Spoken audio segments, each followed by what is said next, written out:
Hello बच्चों। इस video में अपन बात करने वाले हैं कक्षा 10 विज्ञान के चैप्टर जैव प्रक्रम के बारे में। इसके बारे में बात करने वाले हैं, जैव प्रक्रम के बारे में अपन बात करने वाले हैं इस वीडियो में। तो सबसे पहले समझेंगे कि जैव प्रक्रम है क्या।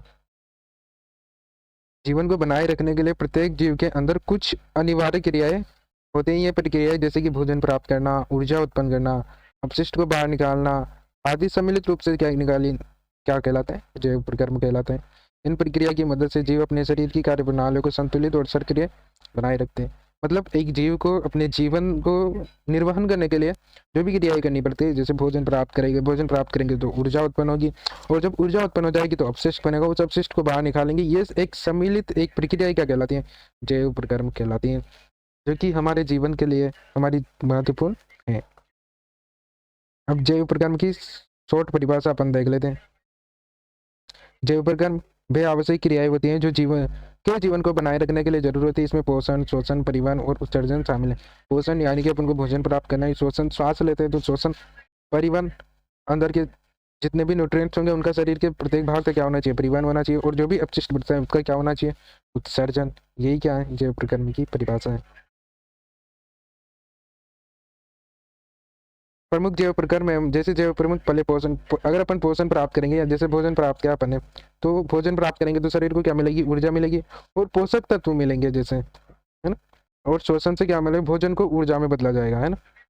परिवहन, परिवहन के शरीर के विभिन्न हिस्सों में पोषक तत्व और गैसों का क्या होगा, प्रभाव होगा। उत्सर्जन, अवांछित और जो विषैले अपशिष्ट पदार्थ है ना उनका क्या होगा, निष्कासन।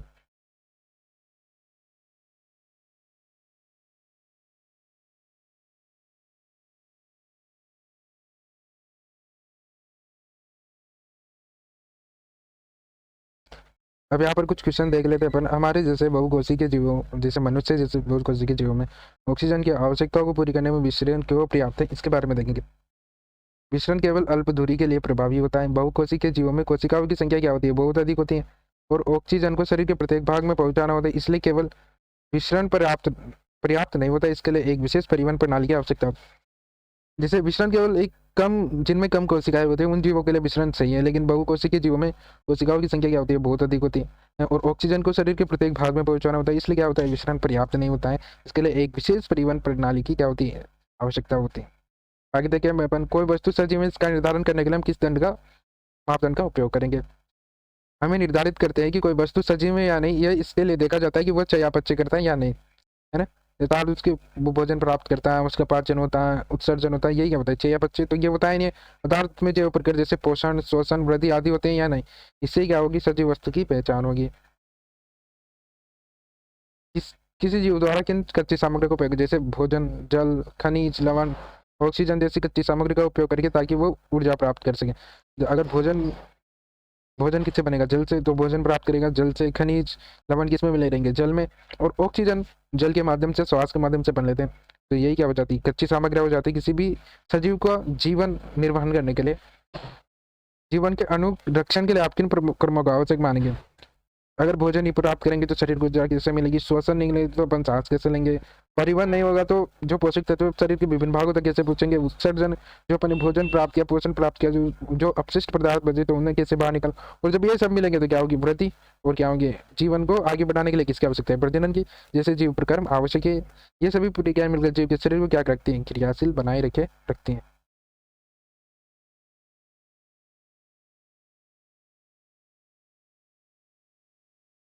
अब अपन बात करने हैं पोषण के बारे में।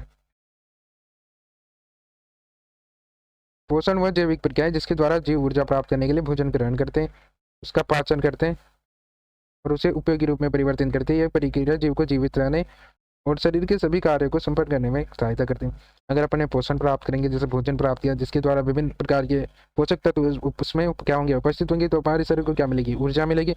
और जब उसका पाचन हो जाएगा तो मुख्य पोषक तत्वों को निकाल लेंगे और उनका क्या हो जाएगा, प्रत्येक भाग से क्या हो जाएगा, परिवहन हो जाएगा, और वो किसमें आ जाएंगे, उपयोग में। और जीवन को चलाने के लिए यह प्रक्रिया क्या है, जरूरी। तो शरीर के सभी कार्यों को संपन्न करने में क्या करते हैं, पोषण मदद करता है। अब पोषण कितने प्रकार का होता है, पोषण दो प्रकार का होता है। पहला स्वपोषी पोषण और परपोषी पोषण।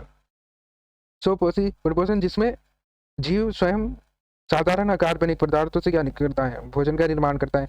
और परपोषी पोषण जिसमें वो दूसरे पर क्या रहता है, आश्रित रहता है, वो स्वयं भोजन का निर्माण नहीं करता है। जैसे इसमें जीव स्वयं साधारण कार्बनिक पदार्थ जैसे CO2 रेस्टो से भोजन का निर्माण करता है। जैसे स्वपोषी प्रकाश संश्लेषण द्वारा किसका निर्माण करता है, भोजन का। जैसे पेड़ पौधे हो गए, पेड़ पौधे कुछ शैवाल, ये क्या करते हैं, स्वपोषी पोषण होते हैं, यानी कि प्रकाश संश्लेषण के द्वारा क्या बनाते हैं, ऊर्जा प्राप्त करते हैं या भोजन प्राप्त करते हैं। जैसे परपोषी पोषण हो गया, जैसे मानव, इसमें जीव अन्य जीवों पर या अन्य वस्तु पर क्या रहता है, निर्भर रहता है। जैसे मानव, मानव को खाने के लिए जैसे गेहूँ भोजन चाहिए तो किसकी आवश्यकता, गेहूँ ज्वार बाजरा आदि की आवश्यकता, और जानवरों को भी चारे की आवश्यकता होगी, तो वो क्या होगी, दूसरे पर डिपेंड हो गए। ये क्या कहलाता है, परपोषी पोषण। अब अपन यहाँ पर एक क्वेश्चन देख लें कि सजीव अपना भोजन कैसे प्राप्त करेंगे। सभी सजीवों को जीवित रहने और वृद्धि करने के लिए किसकी आवश्यकता होगी, जैविक क्रियाओं को, और जैविक क्रियाओं को करने के लिए किसकी आवश्यकता होगी, ऊर्जा की आवश्यकता होगी। और ऊर्जा वो किसके माध्यम से प्राप्त होगी, भोजन के माध्यम से। भोजन को किस विभिन्न तरीकों से क्या कर सकते हैं, प्राप्त कर सकते हैं। इस प्रक्रिया को क्या कहते हैं, पोषण कहा जाता है। मतलब भोजन प्राप्त करने के जो तरीके हैं वही क्या कहलाते हैं, पोषण। या भोजन प्राप्त करने की विधियाँ, या जो जैसे भोजन प्राप्त करते हैं वही क्या कहलाता है, पोषण। तो प्रमुख पोषण विधियाँ कौन सी, एक तो अपन ने देखा है तो स्वपोषी पोषण। इसमें वे कौन कौन से आते हैं, जैसे हरे पौधे, शैवाल जो सूर्य के प्रकाश से सहायता से कार्बन डाइऑक्साइड एवं जल से स्वयं अपना क्या बना लेते हैं, भोजन बना लेते हैं। और परपोषी पोषण में क्या आते हैं, वे जीव जो दूसरे पर रहते हैं, जैसे मनुष्य किस पर निर्भर है, फसलों पर या खाद्य पदार्थों पर। पशु किस में निर्भर है, चारे पर। कवक भी दूसरी चीजों पर निर्भर रहते हैं।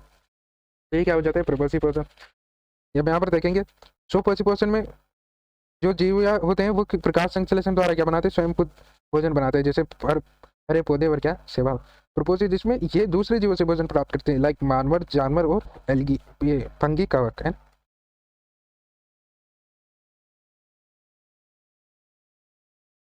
स्वपोषी पोषण, वे स्वपोषी पोषण वो पोषण पद्धति है जिसमें स्वयं साधारण कार्बनिक पदार्थों जैसे कार्बन डाइऑक्साइड और जल से अपना भोजन प्राप्त कर। स्वपोषी पोषण में जीव स्वयं साधारण कार्बनिक इनऑर्गेनिक मटेरियल सब्सटेंट जो होते हैं उनसे कार्बन डाइऑक्साइड और जल, यानी कि कार्बन डाइऑक्साइड और जल से अपना भोजन क्या करते हैं, तैयार करते हैं। यह प्रक्रिया प्रकाश की सहायता से होती है ना। और जो ये जो पूरी प्रोसेस होती है इसे क्या बोलेंगे, प्रकाश संश्लेषण, यानी कि फोटोसिंथेसिस कहते हैं, जो कि किन में होती है, हरे पौधों में, शैवालों और कुछ बैक्टीरिया में भी ये पाए जाते हैं। इस पौधों को भोजन प्राप्त करने के लिए किसकी आवश्यकता होगी, सूर्य की ऊर्जा की, यानी मुख्य इसमें क्या हो गया, सूर्य की ऊर्जा। जब CO2 और जल मिल जाएगा तो क्या बनेगा, ग्लूकोज का निर्माण होगा। तो स्वपोषी पोषण में किसका निर्माण होता है, ग्लूकोज।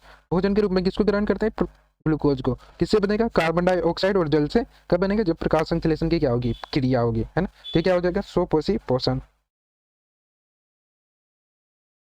अब प्रकाश संश्लेषण की प्रक्रिया क्या होती है वो देख लेते हैं। प्रकाश संश्लेषण वो प्रक्रिया है जिसमें पौधे सूर्य के प्रकाश, कार्बन डाइऑक्साइड और जल की सहायता से ग्लूकोज बनाते हैं। और क्या छोड़ देते हैं, ऑक्सीजन छोड़ते हैं। जैसे वातावरण में जो भी कार्बन डाइऑक्साइड होती है उसको क्या करते हैं, पौधे अवशोषित करते हैं, और जल जल की वो प्राप्त करते हैं जड़ों से अपनी उस प्रोसेस के द्वारा। तो जब CO2 और जल मिलता है ना, और सूर्य के प्रकाश में प्रक्रिया होगी, यानी प्रकाश संश्लेषण की प्रक्रिया होगी, तो क्या बनेगा, भोजन के रूप में क्या बन जाएगा, ग्लूकोज बन जाएगा। ये क्या होता है, ग्लूकोज।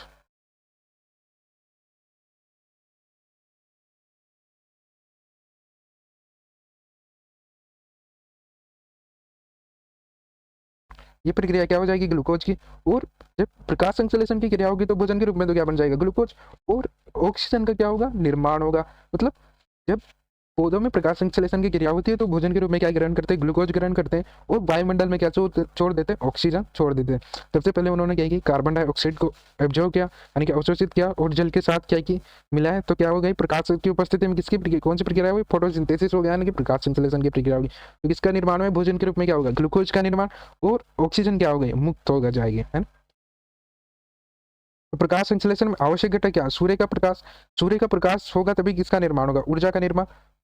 ऊर्जा का निर्माण होगा, जब ऊर्जा आएगी तो कार्बन डाइऑक्साइड कहाँ से ली जाएगी, वायुमंडल से, जो कार्बन के स्रोत है वहां से क्या होगी, कार्बन डाइऑक्साइड ली जाएगी। और जड़ों से या हाइड्रोजन स्रोत क्या, हाइड्रोजन का स्रोत क्या होगा, जल। मतलब जल में किसकी मात्रा होती है, हाइड्रोजन की। और पौधों की जड़ों से क्या प्राप्त होगा, जल। और क्लोरोफिल होता है, जो क्लोरोफिल जो प्रकाश का रंग होता है ना, रंग द्रव्य, उसको क्या करता है, अब एब्जॉर्ब करता है, यानी कि अवशोषित करता है। और इस प्रकार ये पूरी प्रक्रिया क्या होती है, संपन्न होती है।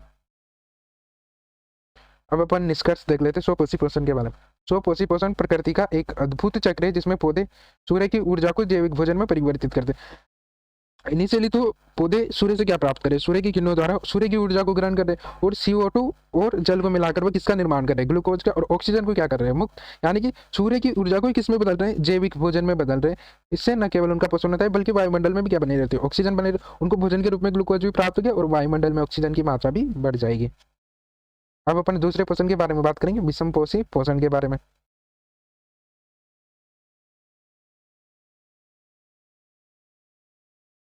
विषमपोषी पोषण क्या होता है, वो पोषण विधि जिसमें जीव स्वयं भोजन नहीं बना सकते और अपने पोषण के लिए अन्य जीवों पर क्या रहते हैं, निर्भर।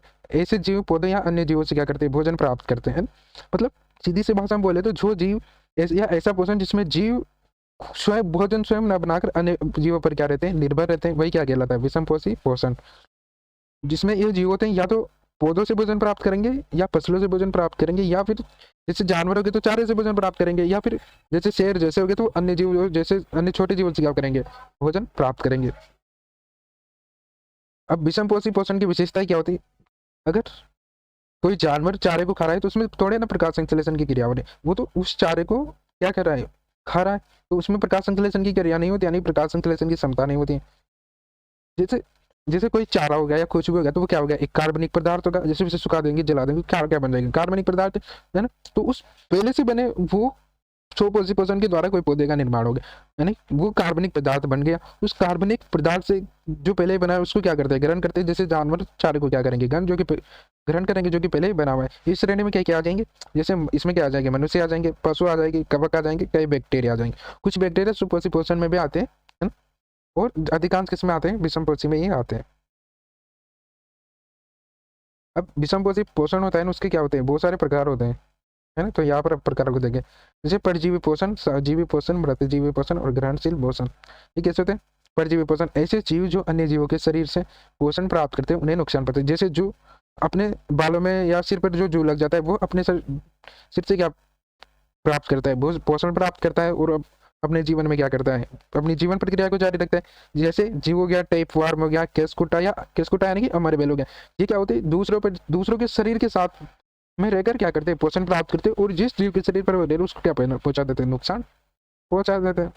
अच्छा, जैसे सहजीवी पोषण में क्या बात करें, दो जीव मिलकर और दोनों का लाभ होता है। जैसे लाइकेन होते हैं, जब शैवाल और कवक मिल जाते हैं तो क्या बन जाते हैं, लाइकेन मिल जाते हैं। जब दो जीव मिलकर एक साथ पोषण प्राप्त करते हैं, एक साथ अपने जीवन को की क्रिया करते हैं, तो वही क्या कहलाता है, सहजीवी पोषण। जैसे लाइकेन जो कि किसका बना होता है, शैवाल प्लस कवक दोनों का क्या होता है, मिलन होता है। और दूसरा है रुमेन जीवाणु।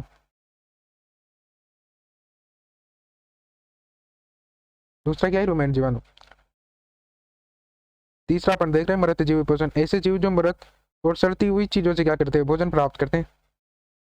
मृत जीव पोषण क्या होता है, ऐसे जीव जो मृत और सड़ी हुई चीजों से क्या करते हैं, भोजन प्राप्त करते हैं। जैसे केंचुए, जैसे कवक, बैक्टीरिया। ये क्या होता है, जैसे कोई ब्रेड सड़ जाता है तो उस पर क्या लग जाएगा, फंगी लग जाएगा, उसमें बैक्टीरिया उत्पन्न हो जाएंगे। तो ये मृत जीव या सड़ी गली चीजों से क्या करते हैं, भोजन प्राप्त करते हैं। जैसे गंदगी हो गई जहाँ पर कीड़े उड़े, कोई मरे हुए, कोई जानवर मरा, मृत जानवर है, कोई बैक्टीरिया, जहाँ पर कोई कवक लग गया, फंगी लग गया, मतलब जो फफूंद आ जाती है वो क्या होता है, फंगी। तो उस पर जो बैक्टीरिया उत्पन्न हो जाते हैं, कुछ कवक लग जाते हैं सड़ी हुई चीजों पर, तो वो क्या होते हैं, मृत जीव पोषण प्राप्त करते हैं, वो क्या होता है, मृत जीव। ग्रहणशील पोषण ऐसे जीव जो भोजन को ग्रहण करके पाचन करते हैं। जैसे मानव, मानव ने भोजन किया, भोजन खाया, वो पेट में उसका पाचन हुआ और उसको क्या नहीं अपशिष्ट के रूप में बाहर निकालते हैं। ऐसे क्या होता है, मानव, शेर, गाय, जानवर, बकरी वगैरह, ये इसका क्या होता है, ग्रहणशील पोषण। तो हो गया परजीवी पोषण, सहजीवी पोषण, मृतजीवी पोषण।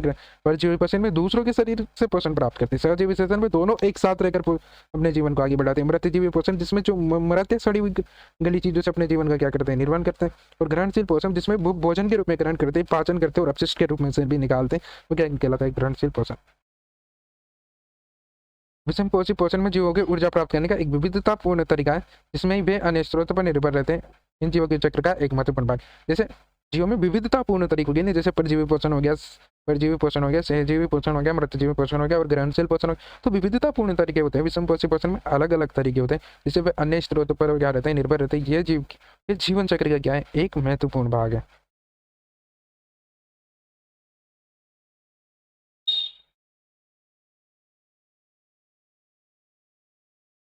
जीवों को जीवन जीने के लिए किसकी आवश्यकता होती है, ऊर्जा की आवश्यकता है। यह ऊर्जा उन्हें किससे मिलेगी, भोजन से मिलती है। और जीव अपने पोषण के लिए दो प्रमुख विधियां, स्वपोषी और विषमपोषी पोषण, जो अपने देख ले, दो विधियों में जीव भोजन को ग्रहण करते हैं, उससे पर जाते हैं और ऊर्जा प्राप्त करते हैं। स्वपोषी में अपन ने देखा कि स्वयं भोजन बनाते, स्वयं प्रकाश से संश्लेषण की प्रक्रिया द्वारा भोजन बनाते, हरे पौधे, नीलहरी शैवाल आदि। ये उदाहरण इंपॉर्टेंट है, देख लेना। आगे बात करेंगे अपन विषम पोषी पोषण के बारे में। इस विधि में जीव भोजन के लिए अन्य जीव पर क्या रहते हैं निर्भर, जैसे मानव, जानवर, कवक, है ना। जैसे मानव तो किसी फसल जैसे हो गया, गेहूं हो गया, चावल हो गया, इन पर क्या है, सब्जियां, वेजिटेबल्स वगैरह पर क्या है, डिपेंडेंट है। वो जानवर जैसे शाकाहारी जानवर है तो वो किस पर डिपेंडेंट है, चारे पर। और जैसे लॉयन, टाइगर वगैरह हो गए तो वो छोटे जानवर पर क्या है, डिपेंडेंट। और अगर कवक हो गए तो वो जैसे सड़े गले पदार्थ हो, जो छोटे छोटे जो मृत जो जीव होते हैं उन पर डिपेंडेंट होते हैं, कवक, बैक्टीरिया जो है। हम निष्कर्ष देख ले, जीव अपने वातावरण में पोषक तत्वों को प्राप्त करके विभिन्न पोषण विधियों द्वारा उन्हें उपयोगी करता है। कोई स्वपोषी पोषण से प्राप्त करा है, कोई विषम पोषी पोषण से प्राप्त करता है, और उसको क्या कर लेते हैं, ऊर्जा में परिवर्तित कर। स्वपोषी पोषण होगा तो प्रकाश संश्लेषण की सहायता से ग्लूकोज के रूप में प्राप्त करेगा, और विषम पोषी पोषण होगा तो भोजन के रूप में वो क्या करेगा, प्राप्त करेगा। जीव को जीवित रहने और शरीर के अन्य जैविक क्रियाओं का संचालित करने के लिए किसकी आवश्यकता हो, भोजन की आवश्यकता हो, जो कि किससे प्राप्त होगी, ऊर्जा।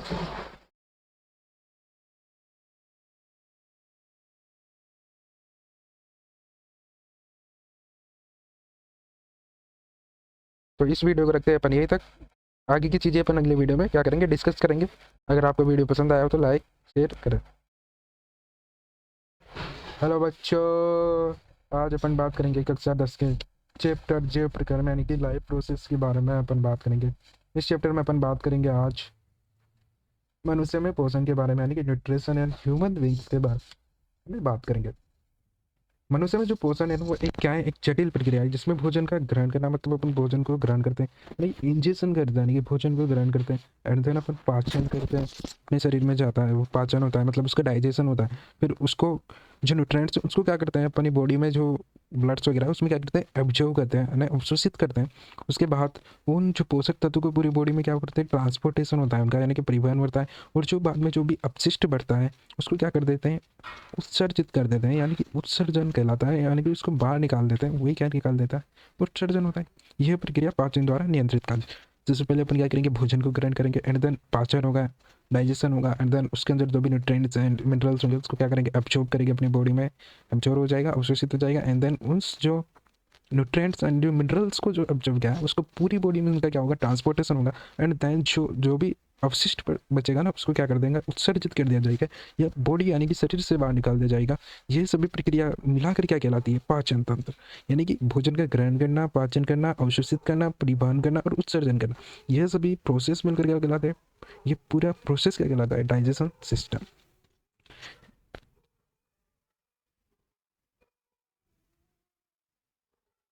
डाइजेशन सिस्टम में अपन भोजन को ग्रहण करेंगे। जैसे मनुष्य के बारे में बात कर रहे हैं अपन, तो मनुष्य कहाँ से करेगा, मुख द्वारा भोजन को ग्रहण करेगा। कहाँ से करेगा, मुख से करेगा।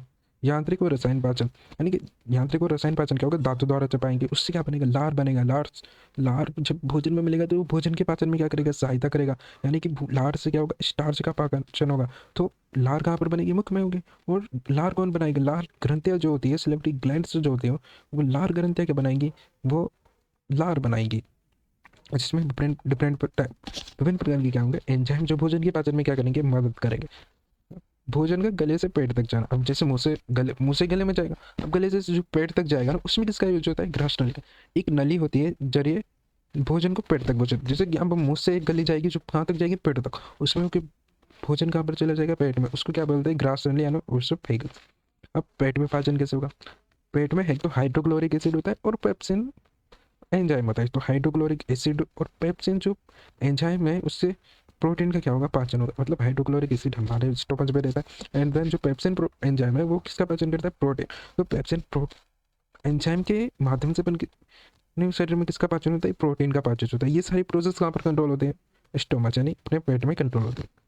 अब छोटे आंत में पूर्ण पाचन, जैसे पित्त, अग्नाशय, आंत रस से कार्बोहाइड्रेट वसा में प्रोटीन का पूर्ण पाचन होता है। जैसे छोटे आंत में क्या होता है, संपूर्ण जो कंप्लीट डाइजेशन होता है ना भोजन का, वो कहाँ पर होता है, स्मॉल इंटेस्टाइन में होता है, यानी कि छोटी आंत में होता है। जैसे पित्त, अग्नाशय, आंत रस से कार्बोहाइड्रेट वसा प्रोटीन का क्या होता है, पूर्ण पाचन। ये सब कहाँ पर होगा, स्मॉल इंटेस्टाइन यानी कि छोटी आंत में होता है ना।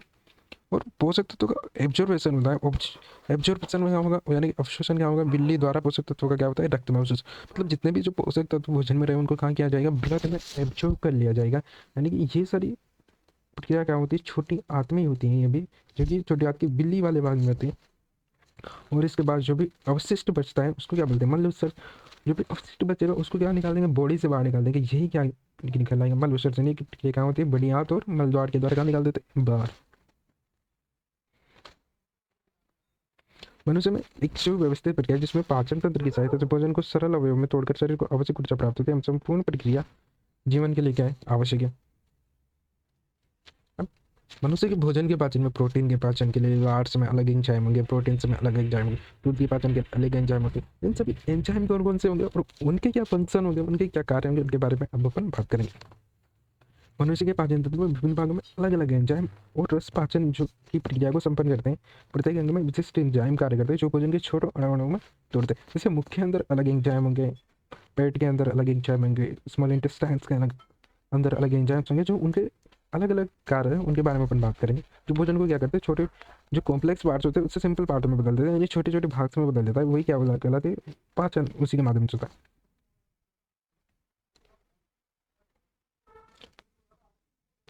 भोजन की सबसे पहले शुरुआत क्या आती है, मुख से।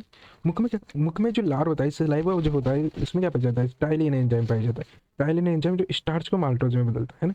जो अपन भोजन किसके रूप में ग्रहण करते हैं, स्टार्च के रूप में। स्टार्च यानी कि कार्बोहाइड्रेट, उसको इसमें बदल देगा, माल्टोज में बदल देगा। कौन सा बदलेगा, टाइलिन। और ये कहाँ पर होता है, मुख में। तो मुख में जो लार होता है उसमें कौन सा एंजाइम होता है, टाइलिन एंजाइम। वो स्टार्च को किसमें बदल देगा, माल्टोज में। ग्रास नली, ग्रास नली तो एक भोजन को मुख से पेट तक ले जाने का क्या एक माध्यम है, और उसमें कोई पाचक एंजाइम है, there is no digestion enzyme in ओशोपेडिस। तो केवल भोजन को पेट तक पहुंचाने का पेरिस्टोल्टिक जो मूवमेंट होता है ना, वो किसका होता है, ग्रास नली का होता है। अब बात करेंगे स्टोमच के बारे में। अब अपन आगे स्टोमच में। स्टोमच में क्या होता है, एक तो हाइड्रोक्लोरिक एसिड अम्ल होता है, यानी कि एसिड, और पेप्सिन और रेनिन एंजाइम होता है। जो बालक होता है उनमें क्या होता है, दूध का पाचन करना है, तो उसमें रेनिन एंजाइम होता है। जैसे HCl क्या करता है, जो भी भोजन होता है उसमें बहुत सारे जीवाणु चले जाते हैं, उनको क्या करता है, नष्ट कर देता है। और जो पेप्सिन एंजाइम है उसको क्या कर देता है, एक्टिव कर देता है। पेप्सिन क्या करता है, प्रोटीन को पेप्टाइड्स में तोड़ता है, यानी प्रोटीन को भी वो सिम कॉम्प्लेक्स जो सीरीज होती है उससे सिंपल सीरीज में क्या कर देता है, वो बदल देता है ना। और जो रेनिन होता है बालकों में, वो दूध को जमाने में या दूध को पाचन में सहायक होता है। जो रेनिन एंजाइम है उसकी सहायता से किसका पाचन होता है, दूध का पाचन होता है ना। तो रेनिन एंजाइम किस में मदद करता है, दूध के पाचन में। और पेप्सिन प्रोटीन को पेप्टाइड्स में तोड़कर प्रोटीन के पाचन में मदद करता है। और हाइड्रोक्लोरिक अम्ल जो जीवाणु जो भोजन के साथ जाते हैं या पेट में जो भी जीवाणु होते हैं उनको क्या करता है, नष्ट कर देता है। और जो पेप्सिन एंजाइम उसको क्या कर देता है, एक्टिव कर देता है। अब आगे करते हैं ग्रहण यानी ड्यूडेनम के बारे में। यहाँ पर क्या होता है, पितरस आता है, लीवर। पितरस में कोई एंजाइम्स नहीं होते हैं, है ना। और फिर आएगा पेनक्रियाटिक यानी अग्नाशी रस आएगा। उसमें क्या होता है, एक तो ट्रिप्सिन एंजाइम होगा, और एमाइलेज होगा, और लाइपेज एंजाइम होगा, है ना। तो पित्त वसा का इमल्सिफिकेशन करता है। वसा का इमल्सिफिकेशन क्या करता है, पित्त। पित्त क्या करता है, वसा का इमल्सिफिकेशन करता है, यानी वसा जो होती है ना उसको सिंपल भागों में तोड़ता है, उसका पाचन कर रहा है, एक तरीके से वसा को निकाल रहा है उससे, जो भोजन है ना उससे, उसको जटिल अणु से उसे सादा सिंपल अणुओं में बदल रहा है। और ट्रिप्सिन कुछ, देखिए यहाँ पर पेप्सिन जो अपने मम्मा से मैं पढ़ा था, पेप्सिन ने प्रोटीन को किस में बदला, पेप्टाइड्स में। और जो पेप्टाइड्स जो प्रोटीन है उसका कंप्लीटली डाइजेशन का होगा, यहाँ पर होगा, वो किसकी सहायता से होगा, ट्रिप्सिन की सहायता से होगा। फिर एमाइलेज, एमाइलेज स्टार्च को माल्टोज में बदल देता है। लाल में जो टाइलिन एंजाइम है उसका कार्य स्टार्च को माल्टोज में बदलता है, लेकिन जो बच जाता है उसको एमाइलेज एंजाइम का कार्य भी क्या, स्टार्च को माल्टोज में बदलना है। लाइपेज एंजाइम जो वसा यानी फैटी एसिड होता है उसको ग्लिसरॉल में तोड़ता है, यानी बॉडी अपने कुछ डायरेक्ट वसा को एक्सेप्ट नहीं करता है, उसको ग्लिसरॉल में तोड़ता है, फैटी एसिड को ग्लिसरॉल में तोड़ता है। लाइक कौन सा एंजाइम तोड़ता है, लाइप एंजाइम। तो एक बार देखते हैं ट्रिप्सिन एंजाइम का क्या कार्य है, प्रोटीन का पाचन किसका कार्य है, ट्रिप्सिन एंजाइम। और एमाइलेज का कार्य है स्टार्च को माल्टोज में बदलना। और लाइपेज एंजाइम का क्या है, वसा को फैटी एसिड और ग्लिसरॉल में तोड़ना है।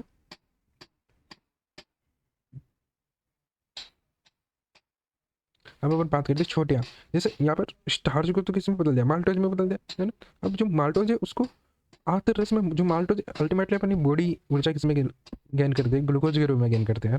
तो माल्टोज को आते रस यानी छोटी आंत में जो आते रस है वो माल्टोज को किसमें बदल देगा, ग्लूकोज में। और सुक्रोज को क्या किसमें ब्रेक कर देगा, ग्लूकोज और फ्रुक्टोज में, है। लैक्टोज को किसमें बदल देगा, ग्लूकोज और ग्लेक्टोज में। और पेप्टाइड जो उसको क्या किसमें बदल देगा, एमाइनो अम्ल में। वैसे भी अपन जब पेप्टाइड्स बढ़ते हैं तो अपन को पता चलता है कि अमीनो अम्ल से मिलकर क्या बने होते हैं, पेप्टाइड्स बने होते हैं, या प्रोटीन किससे मिलकर बने होते हैं, अमीनो अम्लों की एक श्रृंखला से मिलकर बने होते हैं, है ना। तो ग्लूकोज से किसका निर्माण होता है, माल्टोज से। तो यहाँ पर माल्टोज भी किसमें बदलता है, ग्लूकोज में बदलता है।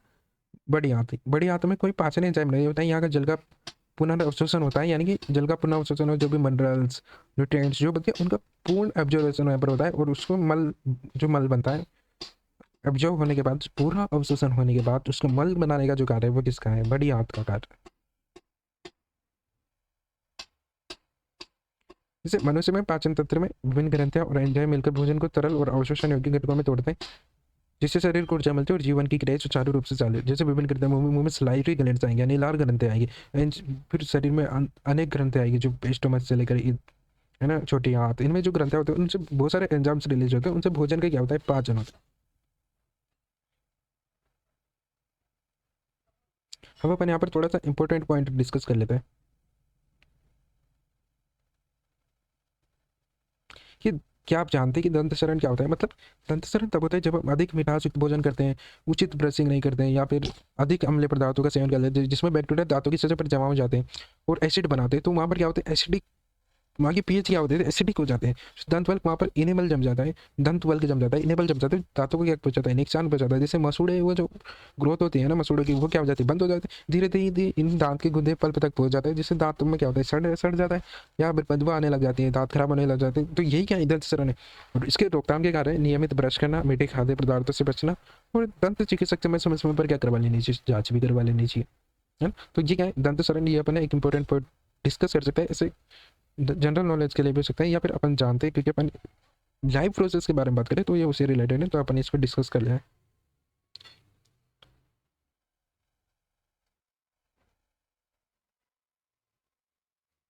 अब इसमें अपन जैसे लास्ट वीडियो में अपन ने बात की, लास्ट मतलब स्वयं पची और विषम पची के बारे में अपन ने बात की, उसके बारे में यहाँ पर कोई पॉइंट्स हैं उनको अपन डिस्कस कर लेते हैं। जैसे स्वयं पची में जीवन स्वयं अपना भोजन बनाते हैं, जैसे हरे पौधे, और विषम पशु में क्या होता है? वो दूसरे पौधों पर या दूसरे जीवों पर क्या करते हैं? निर्भर करते हैं, उन पर डिपेंडेंट होते हैं, like Manav, humans and animals, like, है ना।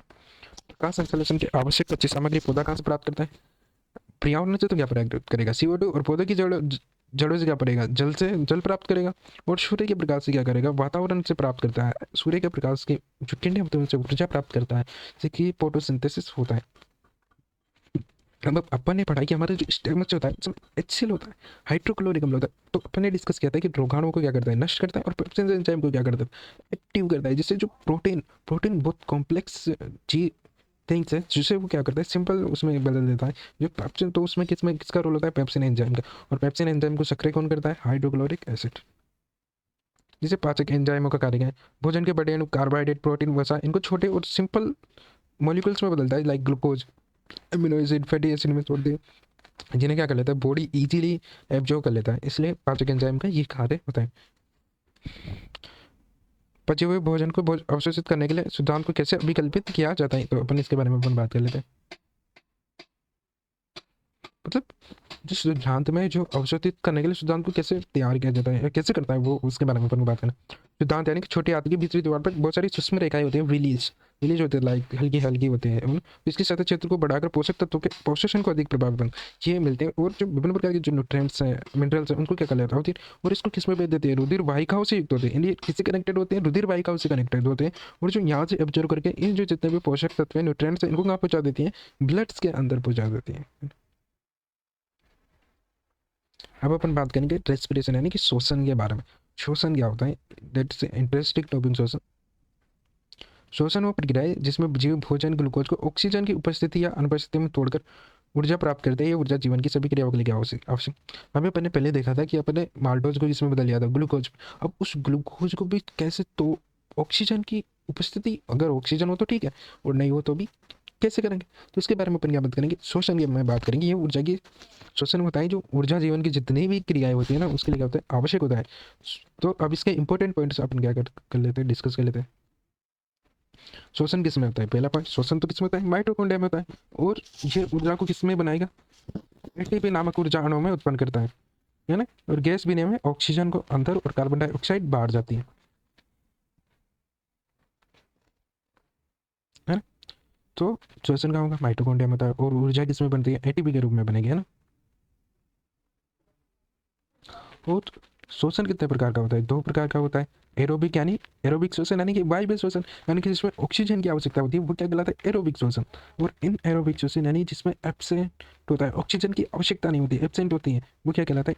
इन एरोबिक श्वसन या अवायवीय श्वसन, है। तो एरोबिक श्वसन मतलब वायवीय श्वसन, और एनाएरोबिक श्वसन मतलब अवायवीय श्वसन। एरोबिक श्वसन ऑक्सीजन की उपस्थिति में होता है, जिसमें उत्पाद बनते हैं CO2 यानी कि कार्बन डाइऑक्साइड और H2O यानी कि जल, और ऊर्जा ATP के रूप में बनती है। ये किसमें होती है? जैसे ह्यूमंस, एनिमल्स और प्लांट्स में ये सब होता है। अवायवीय श्वसन जिसमें क्या होती है? ऑक्सीजन एब्सेंट होते हैं, जैसे lactic acid, ethanol plus energy water. तो जैसे खमीर था कि मांसपेशियां, ऐसे उदाहरण अपन इसमें लेते हैं।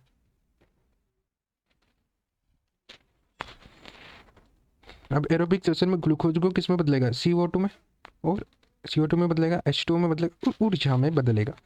जैसे ग्लूकोज, भोजन को ग्लूकोज के रूप में प्राप्त किया, उसको भोजन प्राप्त किया, उसको ग्लूकोज में तोड़ दिया अपन, हाँ। अब ऑक्सीजन, एरोबिक श्वसन में ऑक्सीजन होता है, जैसे श्वसन होगा ऑक्सीजन अपन ग्रहण करेंगे, जैसे मानव की बात करें तो ऑक्सीजन ग्रहण करेंगे, उधर से ग्लूकोज है, ग्लूकोज और ऑक्सीजन की क्रिया होगा तो क्या बन जाएगा? कार्बन डाइऑक्साइड बन जाएगा, जिसको मनुष्य क्या कर देता है? छोड़ देता है, बाहर निकाल देता है शरीर से, है। और किसका निर्माण होगा? जल का निर्माण होगा, और सबसे मेन चीज किसका निर्माण होगा? ऊर्जा का, ATP का। तो फाइनली जो अपन को चाहिए थी जीवन की प्रक्रिया को करने के लिए, क्या चाहिए थी? ऊर्जा, जो कहाँ पर बनेगी? रेस्पिरेशन, यानी कि श्वसन, यानी कि ऊर्जा निर्माण की जो फाइनल स्टेप्स, वो क्या है? श्वसन है। यानी कि एक नेसेसरी प्रोसेस है रेस्पिरेशन, यानी कि श्वसन है। इसमें ग्लूकोज में जो ऊर्जा और CO2 और जल में क्या कर दिया था? ब्रेक कर दिया जाता है।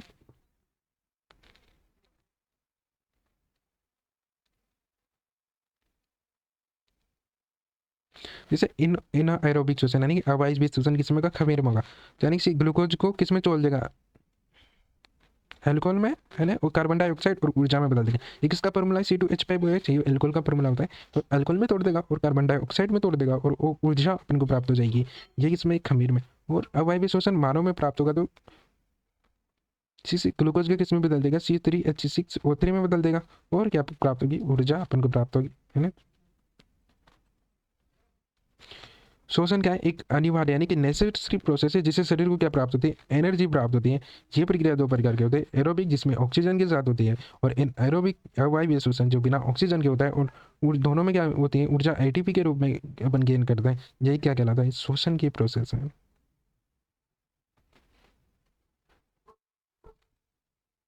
जैसे श्वसन की विभिन्न स्थितियों में अपन को कितनी ऊर्जा प्राप्त होगी, उसकी रासायनिक अभिक्रिया ये क्या, उत्पाद क्या बनेंगे, और उसके उदाहरण क्या है, वो अपन देख लेते हैं।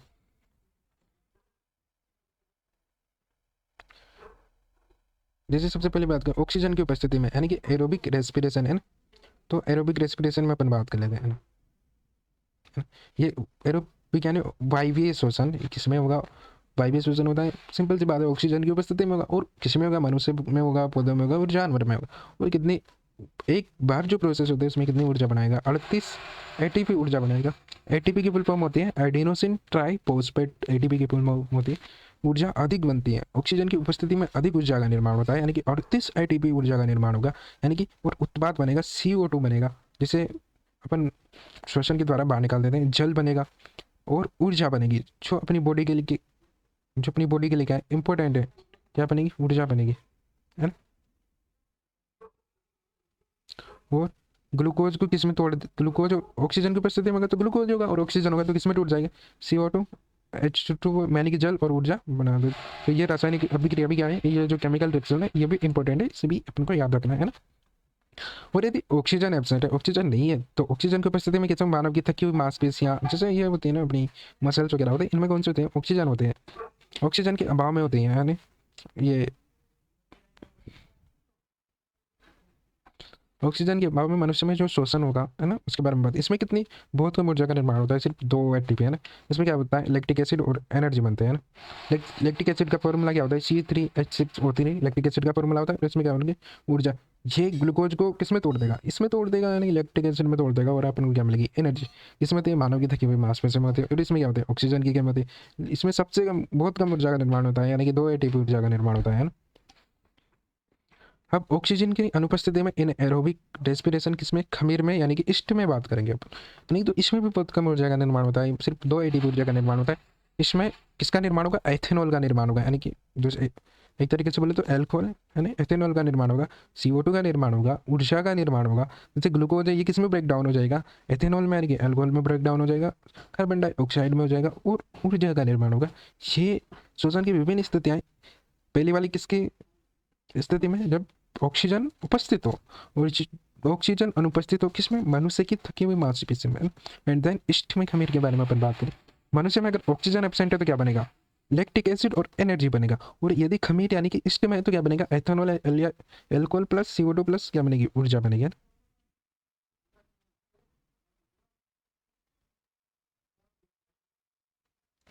अपन अपने एटीपी के बारे में बात की, और एटीपी ये क्या होते हैं, ऊर्जा की इकाइयाँ होती हैं या ऊर्जा की मुद्राएं होती हैं, इनके बारे में बात करें। एटीपी, एटीपी के फॉर्म होते हैं एडिनोसिन ट्राइफॉस्फेट, जो कि मैंने पहला भी बोला है। एक उच्च ऊर्जा युक्त अणु है जिसे कोशिकाएं अपनी सभी जैविक क्रियाओं में ऊर्जा स्रोत के रूप में उपयोग करती है। ये तीनों फॉस्फेट समूह से जुड़े होते हैं, इसलिए क्या होता है एडिनोसिन ट्राइफॉस्फेट। ये क्या होते हैं, उच्च ऊर्जा युक्त अणुओं की इकाइयाँ होती है, कोशिकाएं अपने सभी जैविक रूप में ऊर्जा स्रोत के रूप में इनको क्या करते हैं, एक्सेप्ट करते हैं, ग्रहण करते हैं। और एक होते हैं एडीपी, एडीपी के फॉर्म होते हैं एडिनोसिन डाइफॉस्फेट। एटीपी का निम्न ऊर्जा वाला रूप होता है, मतलब एटीपी होता है जिसमें अधिकतम ऊर्जा होती है, और जो एडीपी होता है इसमें कम ऊर्जा होती है। इसमें कितने फॉस्फेट के कितने समूह होते हैं, 2। और ट्राइफॉस्फेट यानी कि एटीपी में कितने होते हैं, 3। जब एटीपी एक फॉस्फेट समूह को अलग करता है तब वो ऊर्जा छोड़ता है ना, जब एटीपी एक फॉस्फेट समूह को अलग करता है तब वो ऊर्जा छोड़ता है, और किसमें बदल जाता है, एडीपी में। यानी कि जब एटीपी होता है उसमें तो कितने फॉस्फेट के समूह होते हैं, 3, और एडीपी में कितने होंगे, 2। तो किस में बदल जाएगा, एटीपी से कितने बदल जाएगा, एडीपी में। जब वो एक फॉस्फेट के मॉलिक्यूल को क्या कर देगा, छोड़ देगा, है ना। तो अपन अब यहाँ पर कुछ तथ्य का, एटीपी को क्या कहते हैं, अक्षर ऊर्जा, कोशिका की ऊर्जा मुद्रा है, एनर्जी करेंसी कहा जाता है, क्योंकि सभी जैविक कार्यों के लिए त्वरित ऊर्जा प्रदान करता है। इंस्टेंट एनर्जी कौन प्रदान करता है, एटीपी, किसी भी जैविक क्रिया के लिए, है ना। तो एटीपी को अक्सर कोशिका की क्या कहा जाता है, ऊर्जा मुद्रा यानी कि एनर्जी करेंसी कहा जाता है एटीपी को, सेल की यानी कि कोशिका की।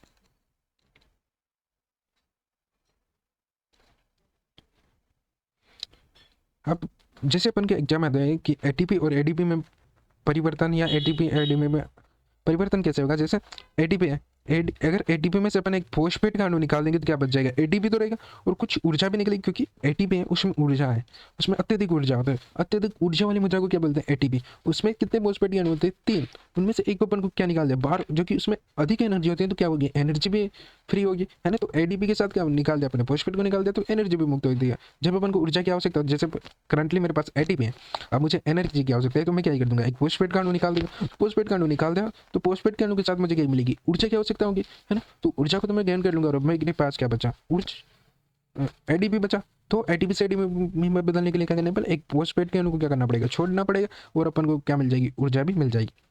और अब अगर अपन को एटीपी प्राप्त करनी है एडीपी से, तो हमें उसके साथ क्या जोड़ना पड़ेगा, एक फॉस्फेट का अणु जोड़ना पड़ेगा, और उसको क्या करना पड़ेगी, ऊर्जा उसको देनी पड़ेगी, यानी तो ताकि वो मिलकर क्या बनाए, एटीपी। जैसे शोषण में अपने पास एडीपी है, एडीपी बने ऑलरेडी, और अपन ने शोषण किया, है ना, तो अपन के साथ एक फॉस्फेट का अणु उनसे क्या हो गया, जुड़ गया, और तो उसमें एनर्जी क्या हो जाएगी, संचित हो जाएगी, तो फिर वो किसमें कन्वर्ट हो जाएगी, एडीपी में। और एटीपी और एडीपी में अपन, एडीपी और एटीपी में क्या देख लेते हैं अपन, अंतर देख लेते हैं। एडीपी का पूरा नाम है एडिनोसिन ट्राइफॉस्फेट। ट्राइफॉस्फेट का ट्राई का मतलब होता है 3, इसमें फॉस्फेट के कितने मॉलिक्यूल होते हैं, 3, यानी कि फॉस्फेट के कितने होते हैं, 3। और एडिनोसिन डाइफॉस्फेट में होते हैं, डाई का मतलब होता है 2, और ट्राई का मतलब होता है 3। तो एडिनोसिन ट्राइफॉस्फेट में फॉस्फेट के कितने अणु होते हैं, 3, और डाइफॉस्फेट में कितने होते हैं, 2। तो फॉस्फेट के समूह में कितने होते हैं, 3, और इसमें कितने होते हैं, 2। और इसमें ऊर्जा का एनर्जी लेवल क्या होता है, बहुत अधिक होता है। एटीपी में एनर्जी लेवल बहुत अधिक होता है, और एडीपी में बहुत कम होता है। भूमिका ये भी क्या करता है, ऊर्जा प्रदान करता है। और ये जिसे अपन को एटीपी बनाना है, तो एडीपी पहले रहता है, उसमें अपन एक फॉस्फेट ग्रुप को डाल देंगे तो क्या बन जाएगा, एटीपी बन जाएगी। तो ये ऊर्जा गेन करता है, एनर्जी गेन करता है, किसका निर्माण करता है, एटीपी बनाने की। तो एटीपी बनेगा तो सबसे पहले क्या बनेगा, एडीपी बनेगा। और एडीपी होता है, एडीपी जब फॉस्फेट का ग्रुप गेन करेगा, प्राप्त करेगा, तो वो किस में कन्वर्ट हो जाएगा, एटीपी में। और जब अपन को ऊर्जा की आवश्यकता चाहिए तो एक फॉस्फेट के अणु को छोड़ देगा, जिससे क्या हो जाएगी, ऊर्जा मुक्त हो जाएगी, अपन को ऊर्जा मिल जाएगी, और क्या बच जाएगा, एडीपी। तो एटीपी और एडीपी में यह डिफरेंस है। तो इस वीडियो को रखते हैं यहीं तक, और एक बार देख लेते हैं कि एटीपी की फुल फॉर्म क्या होती है, एडिनोसिन ट्राइफॉस्फेट, और एडीपी की फुल फॉर्म होती है एडिनोसिन डाइफॉस्फेट। तो अपने इस वीडियो को यहीं पे रखते हैं, आज की वीडियो को यही समाप्त करते हैं। हेलो बच्चों, इस वीडियो में अपन बात करेंगे जैव प्रकल्प के बारे में, यानी कि जैव प्रकल्प में अपन बात करेंगे मानव फेफड़े के बारे में, यानी कि ह्यूमन लंग्स के बारे में अपन बात करेंगे, है ना।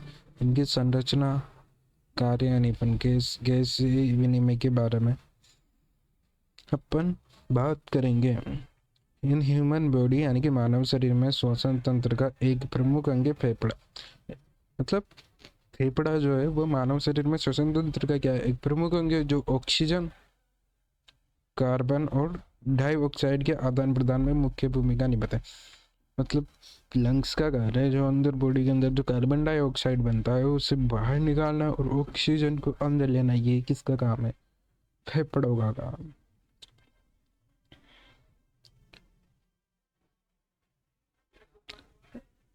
एल्वेली तथ्य एक स्वस्थ वयस्क के फेफड़े में लगभग 600 मिलियन एल्वेली होती है से मिलकर बने होते हैं जो गैस से विनिमय को अत्यंत प्रभावशाली बनाते हैं। एल्वेओली क्या होती है ये अपन आगे बढ़ेंगे। एक स्वस्थ वयस्क के फेफड़े में लगभग 600 मिलियन एल्वियोली से मिलकर बने होते हैं या होती है जो गैस से विनिमय को क्या बनाती हैं? वेरी इफेक्टिव यानी अत्यंत प्रभावशाली बनाती है। अब थोड़ा स्ट्रक्चर देख लेते हैं ह्यूमन लंग्स के बारे में। मानव के कितने फेफड़े होते हैं? 2 फेफड़े होते हैं, दायां फेफड़ा और बायां फेफड़ा। बायां फेफड़ा थोड़ा छोटा हो क्योंकि यहाँ वहाँ पर क्या होता है? हृदय स्थित है। बायां फेफड़ा थोड़ा दाएं फेफड़े की तुलना में क्या होता है? छोटा होता है क्योंकि वहाँ पर क्या होते हैं? हृदय उपस्थित होता है।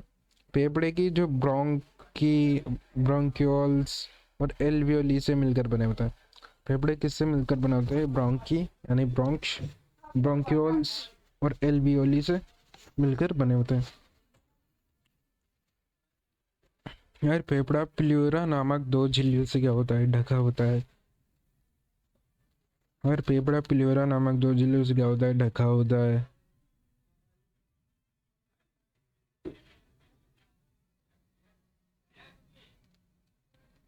अब फेफड़ों की क्या कार्य? जो ब्लड होता है ना उसमें ऑक्सीजन को मिक्स करना किसका कार्य? लंग्स का। जो अपने ब्लड सर्कुलेशन जो अपने बॉडी में चलता है उसमें ऑक्सीजन को देना, ऑक्सीजन प्रेजेंट करवाना क्या होता है?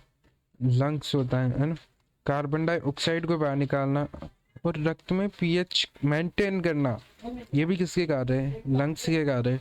बोलने के लिए आवश्यक वायु प्रवाह को नियंत्रित करता है। जैसे अपन बोलते हैं अपन को अंदर ऑक्सीजन लेनी और छोड़नी पड़ती है, यानी हवा का विनिमय करना पड़ता है। इसमें जो बैलेंस बनाने का कार्य है ना वो किसका है? लंग्स का है। यानी कि जो नॉर्मली क्या होता है? गैसीय विनिमय, गैसेस एक्सचेंज, जैसे CO2 और ऑक्सीजन, यही क्या, यही इंपॉर्टेंट कार्य है लंग्स का। गैसीय विनिमय में फेफड़ों की एल्वियोली और रक्त कशिकाओं के बीच होता है। जो गैसीय विनिमय होता है वो एल्वियोली, मतलब एल्वियोली से जो गैसेस निकलती है उसको कहाँ पर पहुंचाते हैं? रक्त कोशिकाओं से। ये एक मिश्रण प्रक्रिया है, यह एक डिफ्यूजन प्रोसेस है, यह एक मिश्रण प्रक्रिया है।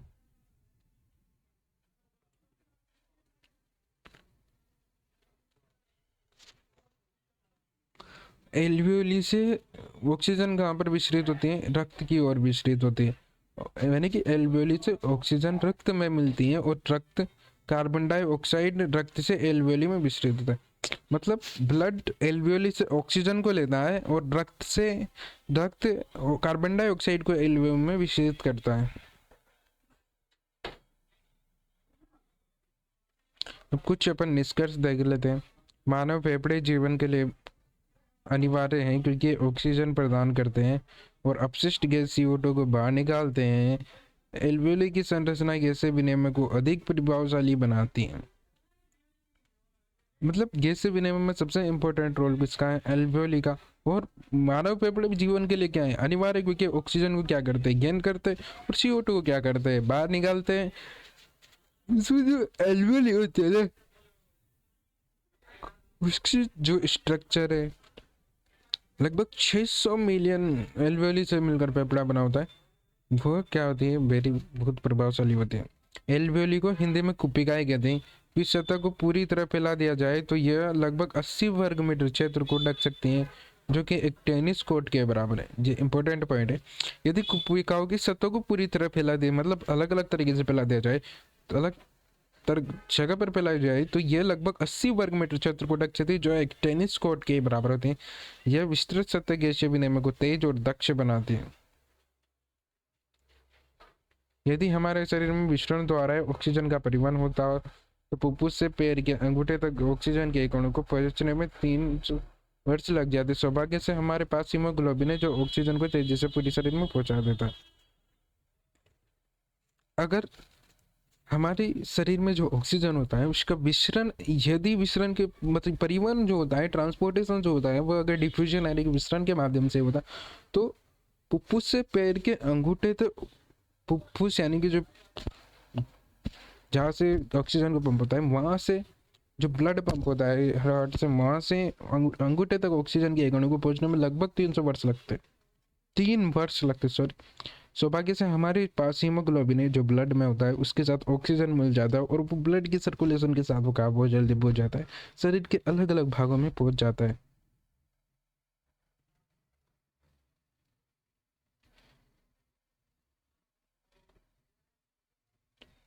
तो अब कुछ क्वेश्चन देख लेते थे श्वसन से रिलेटेड। श्वसन के लिए ऑक्सीजन प्राप्त करने के लिए दिशा में एक जलीय जीव की अपेक्षा स्थलीय जीव किस प्रकार लाभप्रद है? स्थलीय जीवों को तो वायुमंडल से ऑक्सीजन प्राप्त होती है जो जल की तुलना में कई अधिक सघन और सुलभ होती है।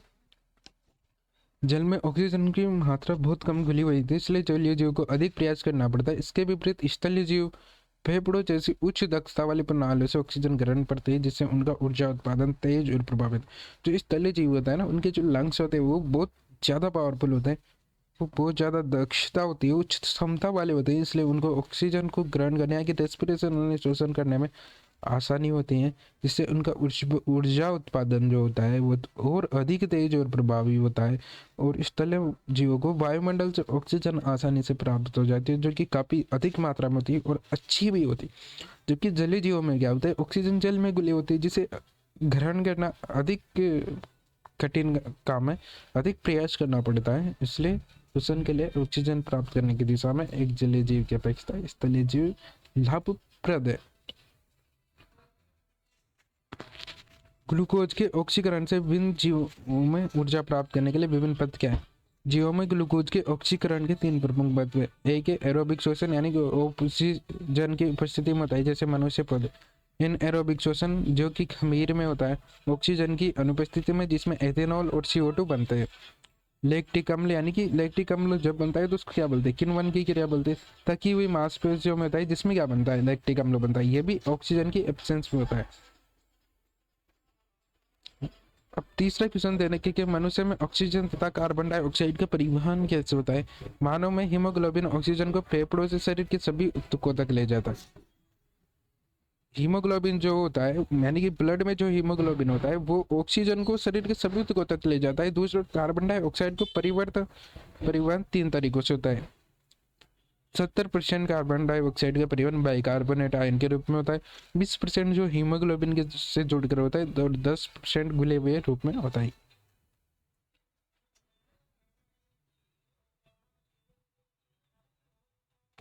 गैसों के विनिमय के लिए मानव फुफ्फुस में अधिकतम क्षेत्रफल को कैसे विकल्पित किया जा सकता है? मानव फेफड़ों में अत्यधिक सूक्ष्म और पतली दीवारों वाले एल्वियोली पाई जाती है, जिनकी संख्या क्या होती है? लाखों में होती है।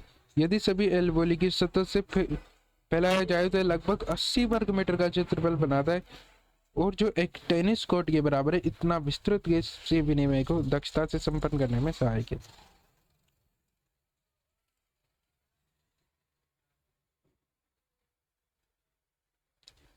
अब मानव में वन के बारे में अपन कुछ पॉइंट डिस्कस लेते।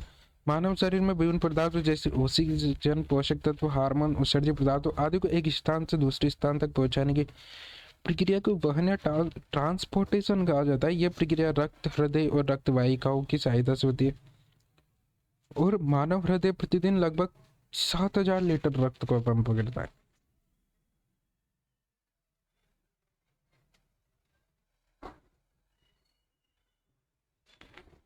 जैसे जो भी अपन भोजन के द्वारा ऑक्सीजन पदार्थों को ग्रहण करता है, उनको ब्लड ऑब्जर्व उसको ऑब्जर्व किया जाता है और उनको ब्लड में खुला जाता है, फिर वो बॉडी के अन्य अन्य सभी भागों तक पहुंचाए जाते हैं। उससे ही क्या होता है? परिवहन बोलते हैं। मतलब बॉडी शरीर के सभी अंगों तक पोषक पदार्थों या आवश्यक पदार्थों या उत्सर्जित पदार्थों के हार्मोन्स को पहुंचाना ही क्या होता है? मानव में।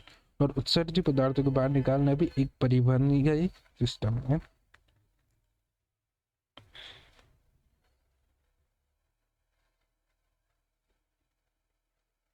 हेलो फ्रेंड्स, इस वीडियो में अपन बात करेंगे सर्कुलेटरी सिस्टम यानी कि रक्त परिसंचरण तंत्र के बारे में।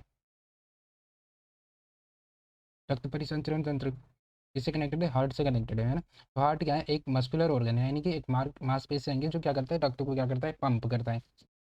और रक्त वाहिका रक्त वाहिका क्या होती है, जिनकी सहायता से मतलब ब्लड को बॉडी में अलग अलग अंगों तक ले जाने लाने और ले जाने का कार्य किया जाता है। वो क्या है? वाहिकाएं। जिनमें से क्या होती है? एक धमनियाँ, मतलब आर्टरीज, सिराए, वेन्स, और केशिका यानी कैपिलरीज, है ना। तो रक्त रक्त क्या है? एक तरल संयोजी ऊतक है जो वहन करता है, मतलब वो शरीर के अन्य भागों तक जाता है ना।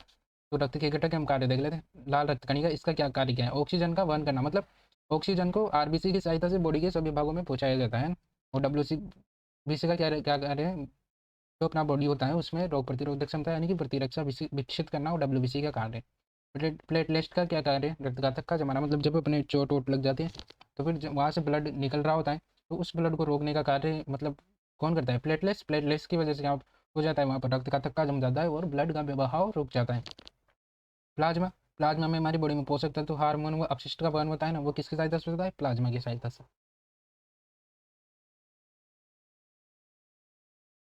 अब अपन बात करेंगे लसिका तंत्र, लिम्फेटिक सिस्टम के बारे में। लसिका एक रंगीन तरल है जिसमें शक्त कणिकाएं होती हैं।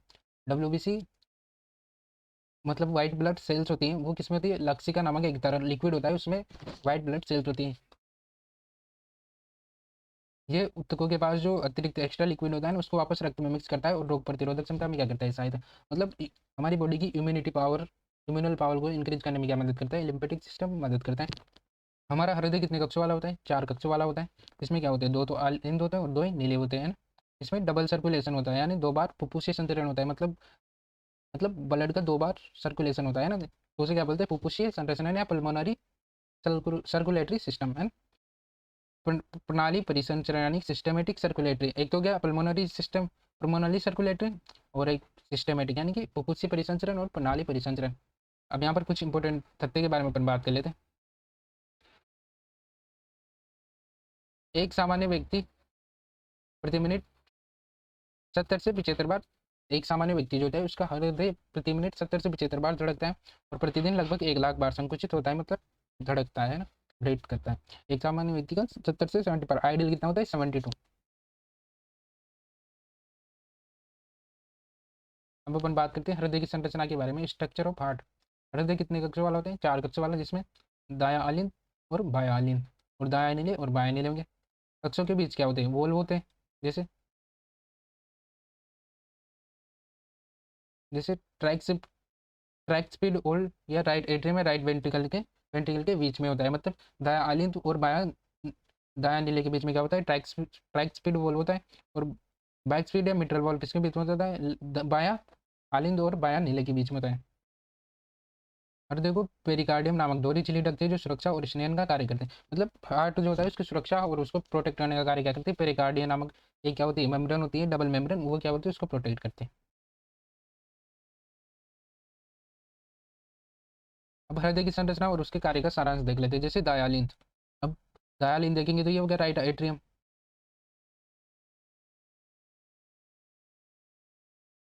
ये क्या हो गया? Right atrium. और दायां नीले देखेंगे तो ये हो गया राइट वेंट्रिकल, है ना। और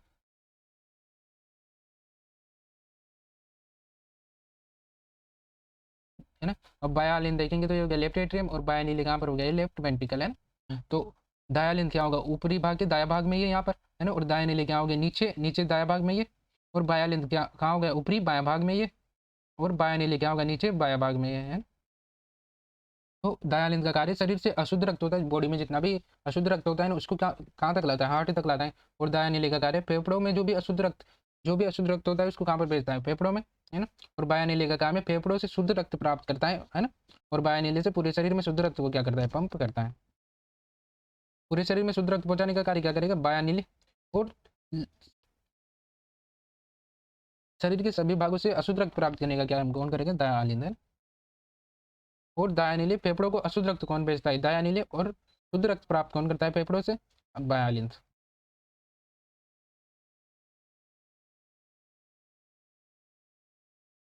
अब अपन यहाँ पर फंक्शंस ऑफ हार्ट देख लेते हैं, हृदय के कार्य देख लेते हैं।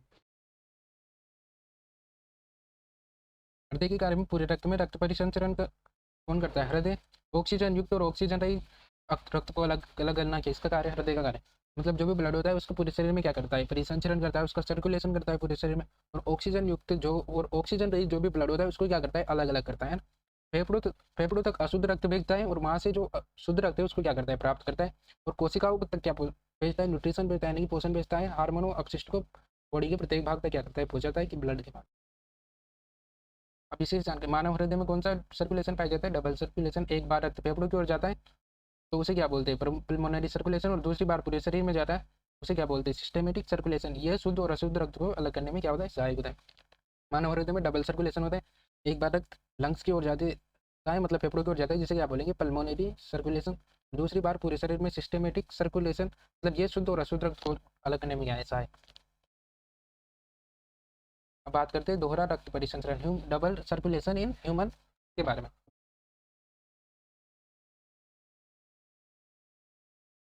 मानव के हृदय में रक्त दो बार परिसंचरित होता है, एक बार फेफड़ों के माध्यम से और दूसरी बार शरीर के सभी अंगों के माध्यम से। इस प्रक्रिया को क्या बोलते हैं, दोहरा परिसंचरण कहा जाता है। यह प्रणाली शुद्ध और अशुद्ध रक्त को एक दूसरे से अलग रखने में सहायक होते हैं। ह्यूमन्स को डबल सर्कुलेशन सिस्टम पाया जाता है ना। तो एक बार तो क्या होगा, फेफड़ों के माध्यम से है ना, और सर्कुलेशन होगा, और दूसरी बार बॉडी के सभी जो भी ऑर्गन्स हो उनसे क्या होगा, सर्कुलेशन होगा। इस प्रक्रिया को क्या बोलते हैं, डबल सर्कुलेशन सिस्टम बोलते हैं ना। ये प्रणाली शुद्ध और अशुद्ध रक्त को अलग अलग रखने में क्या करते हैं, हेल्प करते हैं। जो दोहरा परिसंचरण होता है, जो उच्च कैटेगरी के या उच्च दर्जे के स्थलीय प्राणी जैसे स्तनधारी और पक्षी में पाया जाता है, जिससे कोशिकाओं को ऑक्सीजन की अधिक मात्रा मिलती है। जैसे स्तनधारी, जैसे मनुष्य हो गया, पक्षी हो गया है, तो इनमें क्या होता है कि इनको ऑक्सीजन की अधिक मात्रा की आवश्यकता होती है, इसलिए बॉडी में ऑक्सीजन की अधिक मात्रा होती है। तो रक्त जितना ज़्यादा उसमें परिसंचरण सर्कुलेट होगा उतनी ज़्यादा बॉडी को क्या मिलेगी, ऑक्सीजन मिलेगी। तो ह्यूमन्स में क्या होता है, डबल सर्कुलेशन सिस्टम पाया जाता है, एक बार लंग्स के माध्यम से, दूसरी बार बॉडी के सभी ऑर्गन्स के माध्यम से। और ये शुद्ध और अशुद्ध जो ब्लड होता है उसको अलग अलग करने में भी क्या करता है, हेल्प करता है। अब दो प्रकार के परिसंचरण कौन है, एक तो फुफ्फुस परिसंचरण यानी कि पल्मोनरी सर्कुलेशन जो फेफड़ों के माध्यम से होता है। ये कहाँ से शुरू होगा, दाएं नीले से शुरू होता है, और जहाँ से अशुद्ध रक्त फेफड़ों की ओर भेजा जाता है और शुद्ध रक्त वो वापस बाएं आलिंद में लौटता है। मतलब फुफ्फुस परिसंचरण दाएं नीले से, जहाँ से अशुद्ध, दाएं नीले क्या करता है, अशुद्ध रक्त को फेफड़ों की ओर भेजता है, वहाँ से शुद्ध रक्त वापस बाएं आलिंद में लौटता है। मतलब बाया आलिंद होता है, यानी बाया आलिंद होता है वो क्या करता है, शुद्ध रक्त को लंग्स से प्राप्त करता है, और दाया नीले जो होता है वो जो अशुद्ध रक्त होता है उसको लंग्स को भेजता है ना। यही क्या कहलाता है, पल्मोनरी सर्कुलेशन। मतलब दाया नीले, है ना, दाया नीले अशुद्ध रक्त को फेफड़ों को भेजेगा, और फेफड़ों से शुद्ध रक्त कौन प्राप्त करेगा, बाया आलिंद। ये क्या कहलाता है, फुफ्फुसीय परिसंचरण कहलाता है। और इसके बाद आते हैं प्रणाली परिसंचरण, सिस्टेमेटिक सर्कुलेशन। ये कहाँ से शुरू होगा, बायनली से शुरू होता है, जहाँ से शुद्ध रक्त पूरे शरीर में भेजा जाता है। बायनली से द्वारा शुद्ध रक्त पूरे शरीर में भेजा जाएगा, और जो आलिंद है उसके द्वारा अशुद्ध रक्त है उसे क्या किया जाएगा, गेन किया जाएगा, वापस इकट्ठा किया जाएगा। अब कुछ चीजें देख लेते हैं इन दोनों के बारे में। विशेषता ये क्या है, फुफ्फुसीय परिसंचरण और प्रणाली परिसंचरण, इसको क्या बोलेंगे, पल्मोनरी, और ये क्या हो जाएगा, सिस्टेमेटिक। फुफ्फुसीय परिसंचरण का आरंभ बिंदु क्या है, दाएं नीले। दाएं नीले से अशुद्ध रक्त कहाँ पे रहेगा, लंग्स में, है ना। और गंतव्य कहाँ जाएगा, फेफड़ों में जाएगा, है ना। और रक्त को क्या करना है, ऑक्सीजन, रक्त में क्या घुलना है, ऑक्सीजन घुलना है, इसका क्या कार्य है, मुख्य कार्य है। और समाप्ति बिंदु यानी कि वापस शुद्ध रक्त हार्ट में कहाँ पर आएगा, बायालीन में आएगा। वही सिस्टेमेटिक में बायानीली शरीर के सभी अंगों तक क्या बचेगा, रक्त भेजेगा। ऑक्सीजन युक्त रक्त को क्या करेगा, अंगों तक पहुंचाना है, और वापिस जो अशुद्ध रक्त होता है उसको कहाँ लाएगा, दाया आलिंद में। दोहरा रक्त परिसंचरण एक उच्च दक्ष प्रणाली जो कोशिकाओं को अधिक मात्रा में ऑक्सीजन प्रदान करने, शरीर की ऊर्जा आवश्यकताओं को पूरा करने में क्या होती है, सहायक।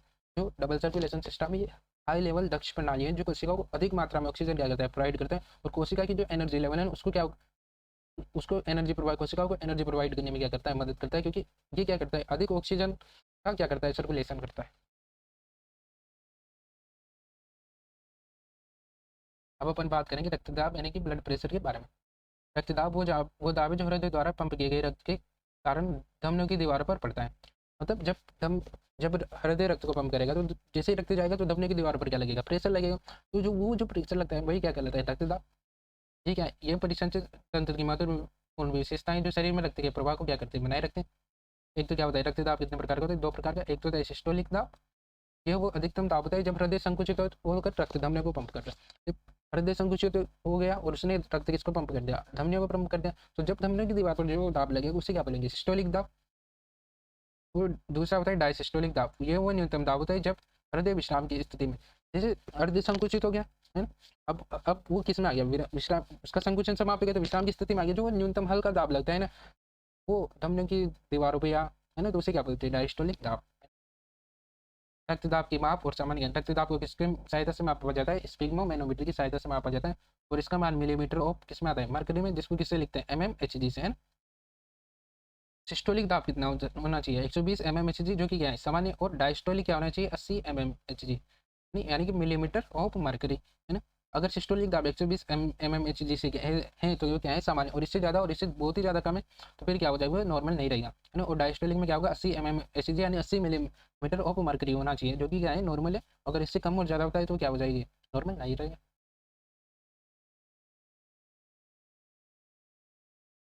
अब यहाँ पर कुछ इंपॉर्टेंट पॉइंट्स है। जब जब ब्लड प्रेशर 140/90 mmHg से अधिक होता है तो इसे उच्च रक्तदाब, और जब 90 और 60 mmHg से कम होता है तो इसे क्या बोलते हैं, निम्न दाब बोलते हैं। ऊपर वाला तो क्या हो जाएगा, सिस्टोलिक, और नीचे क्या हो जाएगा, डायस्टोलिक, यानी कि ऊपर वाला सिस्टोलिक 140 हो जाएगा और नीचे वाला डायस्टोलिक कितना हो जाएगा, 90, और नॉर्मल कितना होना चाहिए, 120/80। लेकिन यहाँ पर क्या होगा, 140 बटे क्या हो गया, 90, तो ये क्या हो गया, हाइपर टेंशन हो गया। इसको इंग्लिश में बोलेंगे हाइपर टेंशन, यानी कि उच्च रक्तदाब। और जब नॉर्मल तो कितना हो जाएगा, 120 बटे,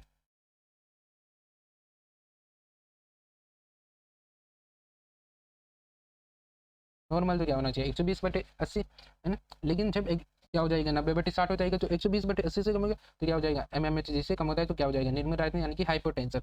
अगर नॉर्मल से कम हो जाएगा तो इसे क्या बोलेंगे, हाइपोटेंशन, और उससे अधिक हो जाएगा तो इसे क्या बोलेंगे, हाइपरटेंशन। रक्तदाब के नियमन में क्या क्या शामिल है उनके बारे में अपन एक बार देख लेते हैं।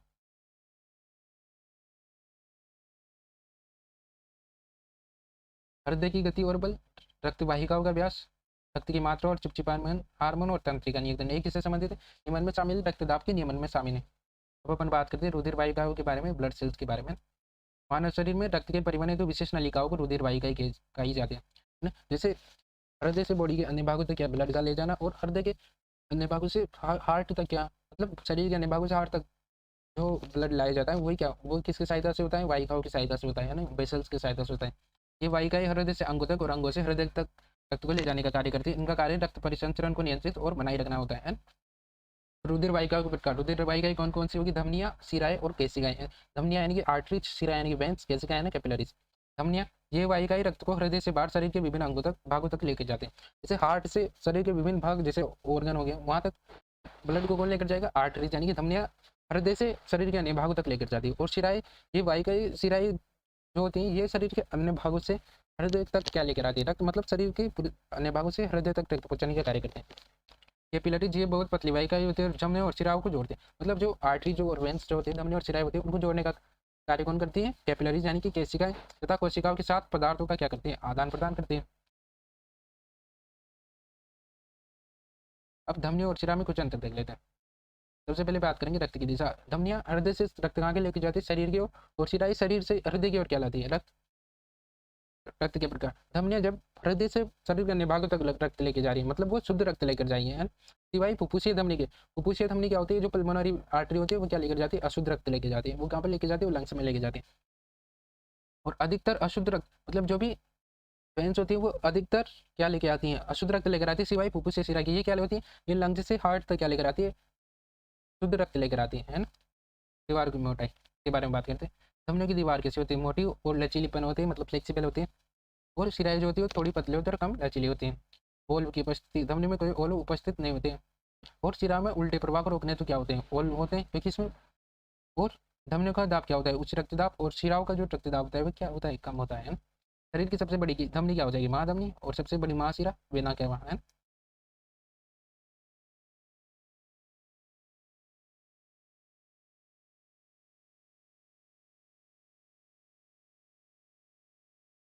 अब अपन बात करते हैं प्लेटलेट्स द्वारा अनुरक्षण एवं लसीका, मतलब प्लेटलेट्स एंड लिम्फ के बारे में अपन क्या करेंगे बात, प्लेटलेट्स एवं अनुरक्षण के बारे में अपन क्या करेंगे बात। प्लेटलेट्स या रक्त कणिकाएं रक्त में पाई जाने वाली कोशिकीय रचनाएं जिनका मुख्य कार्य रक्त का थक्का बनाने।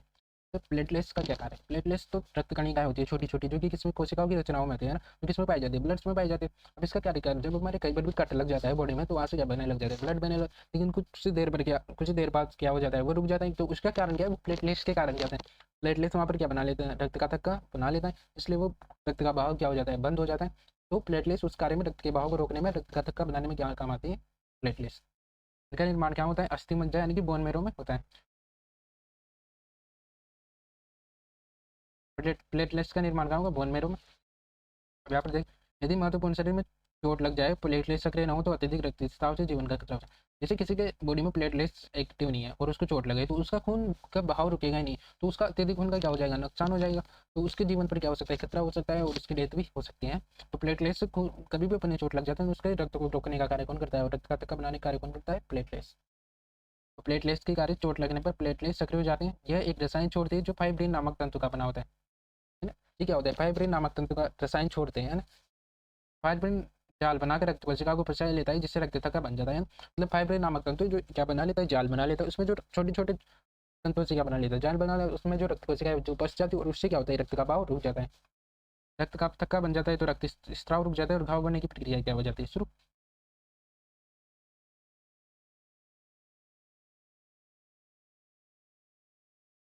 अब अपन बात करते हैं लसिका यानी कि लिम्फ के बारे में। लसिका एक महत्वपूर्ण रक्त तरल जैसा जिसमें लाल रक्त कणिकाएं आरबीसी अनुपस्थित होती है, लेकिन इसमें श्वेत कणिकाएं होती हैं। लसिका जिसमें आरबीसी नहीं होती, श्वेत कणिकाएं होती है, यह रक्त परिसंचरण तंत्र से संबंधित द्रव्य जो ऊतकों से गुजरता है। लसिका की विशेषताएं देख लेते हैं।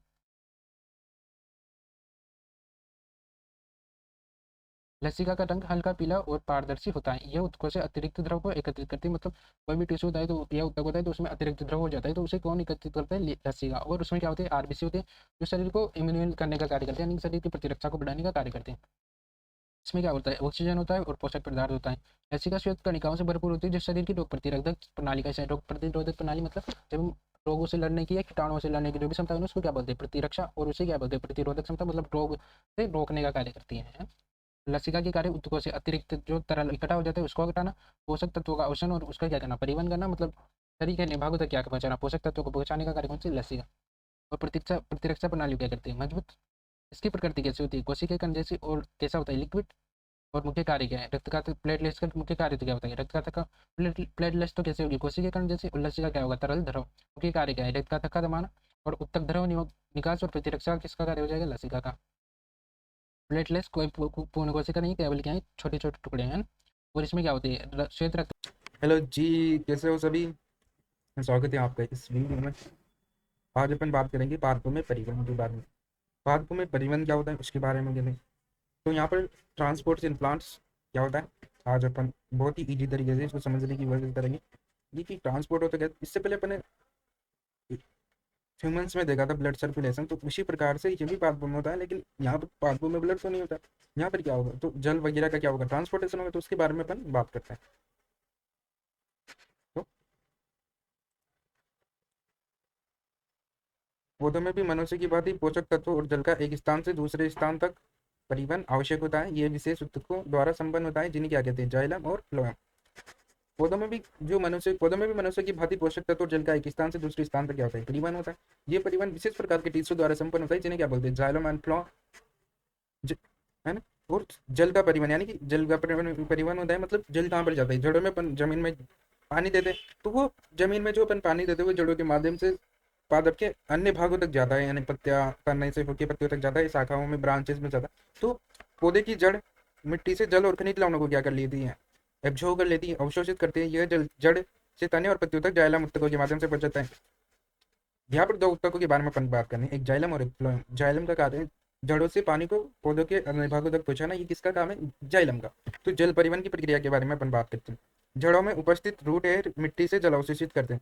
आप कभी भी किसी भी पौधे की जड़ बोले ना, उस जड़ के साथ हल्के हल्के से तंतु निकले होते हैं, उन्हें क्या बोलते हैं, रूट एयर। जो वो रूट एयर होते हैं ना, बहुत सारे होते हैं जड़ पे, तो वो क्या करते हैं, मिट्टी में जो भी पानी अपन डालते हैं उसको क्या करते हैं, एब्जॉर्ब करते हैं, अवशोषित करते हैं, और उसको पौधों के अन्य भागों तक क्या क्या करते हैं, ट्रांसपोर्ट करते हैं। और जल ओस्मोसिस द्वारा कोशिकाओं में प्रवेश करते हैं। मतलब अब जड़ से जो अन्य सेल्स प्लांट्स की उसके पास जाएगा तो किसके माध्यम से जाएगा, तो ओस्मोसिस जो प्रक्रिया होती है उसके माध्यम से जाएगा, ओस्मोसिस के माध्यम से जाएगा, है ना। ओस्मोसिस को हिंदी में बोले तो पराशरण के माध्यम से जाएगा, है ना, पराशरण की क्रिया होती है जिसे इंग्लिश में बोलते हैं ओस्मोसिस। यह जल जाइलम के माध्यम से ऊपर की ओर जाता है, पत्तियों से वाष्पोत्सर्जन जल को ऊपर खींचने में मदद करता है। अब क्या होगा, जैसे लाइट पड़ेगी तो पत्ते में क्या होंगे, पोर्स होंगे, वो खुल जाएंगे, तो उसका क्या होगा, ट्रांसपिरेशन होगा, मतलब वाष्पोत्सर्जन होगा, है ना? तो फिर वो जल क्या हो जाएगा, ऊपर चला जाएगा, ऊपर के जो भागों के जब वाष्पोत्सर्जन हो जाएगा तो ऊपर के भागों को किस क्या हो सकता होगी, जल की आवश्यकता होगी। तो जड़ों से जल कहाँ चला जाएगा, पत्तियों तक चला जाएगा। वाष्प पोर्शन एक खिंचाव बोले जिसे सक्सेशन फोर्स उत्पन्न होता है जो जड़ों से पत्तियों तक जल के निरंतर प्रवाह को बनाए रखता है। जैसे जैसे वाष्पोत्सर्जन होगा वैसे वैसे जड़ों से पत्तियों तक क्या जाता रहेगा, जल जाता रहेगा। जैसे देर पे सूरज निकलता है तो सूरज निकलते ही धूप निकलते जो पोर्स होते हैं वो क्या हो जाएंगे, खुल जाएंगे। पत्तियों में जो पोर्स होते हैं, रंध्र होते हैं, वो क्या हो जाएंगे, खुल जाएंगे। तो उनसे क्या हो जाएगी, वाष्पोत्सर्जन शुरू हो जाएगा। तो वाष्पोत्सर्जन से वहां पानी की कमी होती जाएगी। तो जैसे पानी की कमी हो जाएगी तो वहां पर एक पत्तों को वापिस कुछ पानी चाहिए, तो वहां से क्या हो जाएगा, खिंचाव बल उत्पन्न हो जाएगा, सक्सेशन फोर्स लगेगा। तो जड़ से पत्तों तक निरंतर क्या हो जाएगा, जल का प्रवाह चलता रहेगा।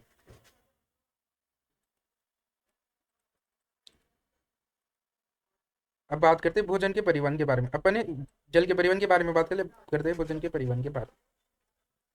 पत्तियां प्रकाश संश्लेषण द्वारा भोजन पहुंचा देती है। प्लांट्स जो होते हैं, पौधे की जो पत्तियां होती हैं, उनमें क्या होता है, फोटोसिंथेसिस होता है, यानी कि प्रकाश संश्लेषण होता है। ये भोजन जो पत्तियों में जो भोजन बनता है उनको पादप के निभाग तने जड़ वहां तक क्या होता है, भोजन को पहुंचाना होता है। तो ये किसके माध्यम से होता है, अपने दो ऊतक पढ़े थे, एक जाइलम ऊतक और एक फ्लोएम ऊतक, यानी जाइलम टिश्यू और फ्लोएम टिश्यू। तो जाइलम टिश्यू का वर्क तो क्या है, फंक्शन तो क्या है, जो जड़ों से वाटर को यहाँ पर पहुंचाना, प्लांट्स के अलग अलग भाग तक पहुंचाना, वो जाइलम का कार्य है ना। फ्लोएम का क्या कार्य है, प्रकाश संश्लेषण की प्रक्रिया क्या होगी, पौधे की पत्तियों में उस पत्तियों से जो भी भोजन बनेगा प्रकाश संश्लेषण की क्रिया से, है ना। तो उसको कहाँ तक, पौधे के अन्य भागों तक, तने जड़ तक पहुंचाना किसका कार्य, ये फ्लोएम ऊतक का कार्य। भोजन परिवहन की प्रक्रिया क्या कहलाती है, ट्रांसलोकेशन कहलाते हैं। यह ऊर्जा निर्भर प्रक्रिया जिसमें एटीपी की आवश्यकता होती है। अब फोटोसिंथेसिस होगा तो क्या होगी, एटीपी उत्पन्न होगी। उस एटीपी के माध्यम से उस भोजन को कहाँ पहुंचाएगा, पौधे के अन्य भागों तक पहुंचाया जाएगा, है ना। अब भोजन का स्रोत क्या होगी, पत्तियां, क्योंकि प्रकाश जो फोटोसिंथेसिस होता है उसका कहाँ पर होता है, पत्तियों में होता है। तो भोजन भी कहाँ बनेगा, पत्तियों में। और पत्तियों से अलग अलग भाग जैसे फल, जड़, तना तक किसके माध्यम से पहुंचाया जाएगा, फ्लोएम के माध्यम से, फ्लोएम टिश्यू के माध्यम से। वो ये प्रक्रिया क्या कहलाएगी, ट्रांसलोकेशन कहलाती है। अब क्या करते हैं, जाइलम और परिवहन में अंतर भी देख लेते हैं, और वो क्या क्या करते हैं, विशेषताएं क्या है उनकी देख। सबसे पहले विशेषता हम देखेंगे क्या परिवहन करता है। जाइलम क्या करता है, जल और खनिज जो जड़ों में रहता है या मिट्टी में रहता है उसको कहाँ पर पहुंचाना, पादप के ऊपरी अन्य भागों तक पहुंचाना है।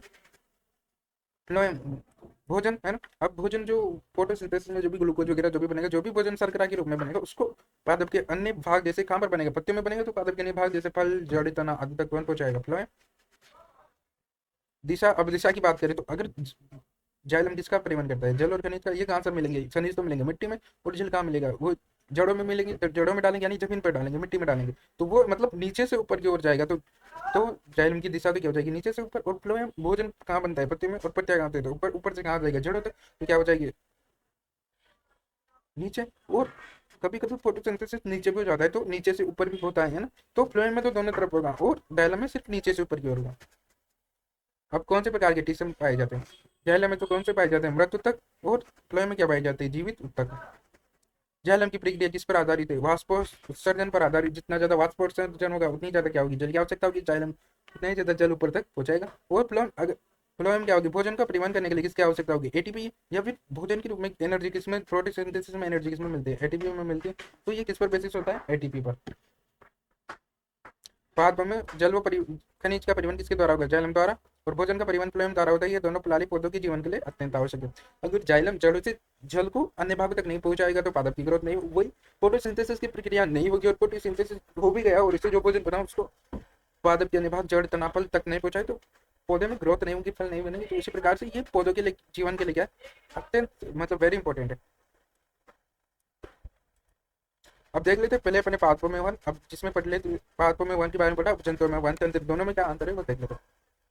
जंतुओं में बात करें तो मानव और फिर पादप। मानव में वाहन तंत्र के घटक कौन कौन से, इन घटकों को क्या कहा। मानव में वाहन तंत्र के घटक अपने पदे, एक तो हृदय। हृदय क्या करता है, रक्त को पंप करता है। और एक ब्लड जो खुद हृदय से बनता है, रक्त वाहिका लाइक धमनियां, शिराएं और केशिकाएं, यानी कि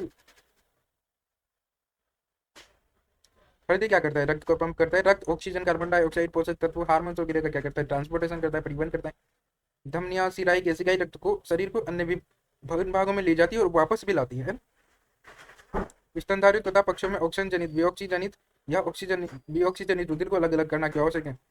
हम देखते थे ऑक्सीजन और विऑक्सीजन रक्त को लगाने से शरीर के ऊतकों को अधिक मात्रा में ऑक्सीजन मिलती है। मतलब स्तनधारी और पक्षी का मल्टी सेलुलर और ऑर्गेनिक, मतलब मल्टी सेलुलर यानी कि बहुकोशिकीय जीव है। तो इनको ऑक्सीजन की क्या होती है, अत्यधिक आवश्यकता होती है, अत्यधिक ऊर्जा की आवश्यकता होती है। तो इनको अत्यधिक ऑक्सीजन की आवश्यकता होती है। तो जब ऑक्सीजन और ऑक्सीजन रहित रक्त मिक्स हो जाएंगी तो इस शरीर के ऊतकों को अधिक ऑक्सीजन ऑक्सीजन नहीं मिलेगी, तो ये क्या करता है, ऑक्सीजन वाले रक्त को अलग करता है, भी ऑक्सीजन रक्त को अलग करता है, ताकि जो ऊर्जा उत्पादन क्षमता है वो क्या बनी रहे। इससे क्या है, उन्हें मतलब कोशिकाओं को बराबर ऑक्सीजन मिलती रहे, इसलिए क्या करता है, अलग अलग करना आवश्यक है। जो उसी तापमान बनाए रखने में भी सक्रिय जीवन के लिए आवश्यक है, ये दोहरे परिसंचरण तंत्र द्वारा क्या है पॉसिबल है। उच्च संगठित पादप वन तंत्र के घटक हैं। उच्च संगठित पादप वन तंत्र के दो प्रमुख घटक होते हैं, एक जाइलम और एक फ्लोएम। जाइलम जल और खनिजों का परिवहन करता है और फ्लोएम पत्तियों में बने भोजन को पौधे के अन्य भागों तक पहुंचाने का कार्य करता है। पादपों में जल और खनिज लवण का वहन कैसे होता है। जल और खनिज लवण जल के रूट है, अभी मैंने बताया कि जो रूट होती है उस पर क्या होती है, छोटे छोटे हेड्स होते हैं, वो खनिज जो लवण और जो जल होता है उसको क्या करते हैं, एब्जॉर्ब करते हैं और उसको प्लांट के अन्य भागों तक क्या करते हैं, ट्रांसपोर्टेशन करते हैं। तो ये सब किसके माध्यम से, जल जाइलम के माध्यम से तने और पत्तियों तक पहुंचते हैं। वाष्पोत्सर्जन मिश्रण से उत्पन्न फोर्स को क्या बोलते हैं, सक्सेशन फोर्स इस वहन को ऊपर की ओर संभव बनाता है। और पादपों में भोजन का स्थानांतरण कैसा होता है। पत्तियां प्रकाश संश्लेषण करती हैं, अब उनमें जो भोजन बनेगा वो उसमें एटीपी भी बनेगी। ये भोजन प्लांट के माध्यम से कौन सी प्रक्रिया, ट्रांसलोशन लोकेशन प्रक्रिया द्वारा पौधे के अन्य भागों में स्थानांतरित होता है। यह एक ऊर्जा आधारित प्रक्रिया है, क्योंकि इसमें क्या आवश्यकता होता है, एटीपी की आवश्यकता है, तो इसमें एनर्जी की जरूरत पड़ती है, क्योंकि एटीपी क्या है, एनर्जी की यूनिट है ना, एनर्जी करेंसी वो कहते हैं एटीपी को, है ना। तो किसकी आवश्यकता होगी, एटीपी की, क्योंकि कई किसी भी कार्य को करने के लिए अपन भी अगर किसी भी कार्य को करें तो क्या होती है, ऊर्जा की आवश्यकता। तो वैसे ही भोजन को पत्तियों से पादप के अन्य भागों तक पहुंचाने में किसकी आवश्यकता होगी, ऊर्जा की आवश्यकता होगी, वो किसकी सहायता से होगी, एटीपी की सहायता से।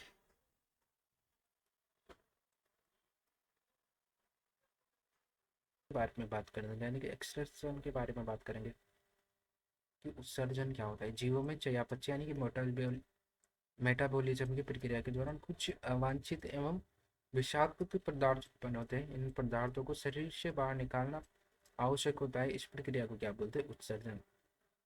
मतलब जब जीवों में मेटाबॉलिज्म की प्रक्रिया होती है तो कुछ अवांछित या कुछ अवशिष्ट पदार्थ बॉडी में शेष रह जाते हैं, क्योंकि जो भी मिनरल्स जो भी इम्पोर्टेंट जो चीज़ें उनमें होती हैं उनको तो क्या कर लेते हैं, बॉडी द्वारा ऑब्जर्व कर लिया जाता है।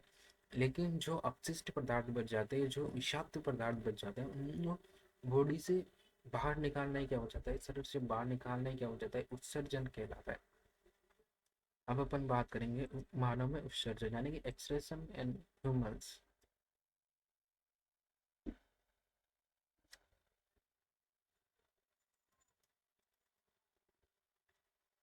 मनुष्य में उत्सर्जन की प्रक्रिया उत्सर्जन तंत्र या मूत्र जनन तंत्र एक्सक्रीटरी सिस्टम द्वारा होती है, जो शरीर में नाइट्रोजन युक्त अपशिष्ट जैसे यूरिया को बाहर निकालते हैं। यह तंत्र निम्न अवयवों से मिलकर बना होता है।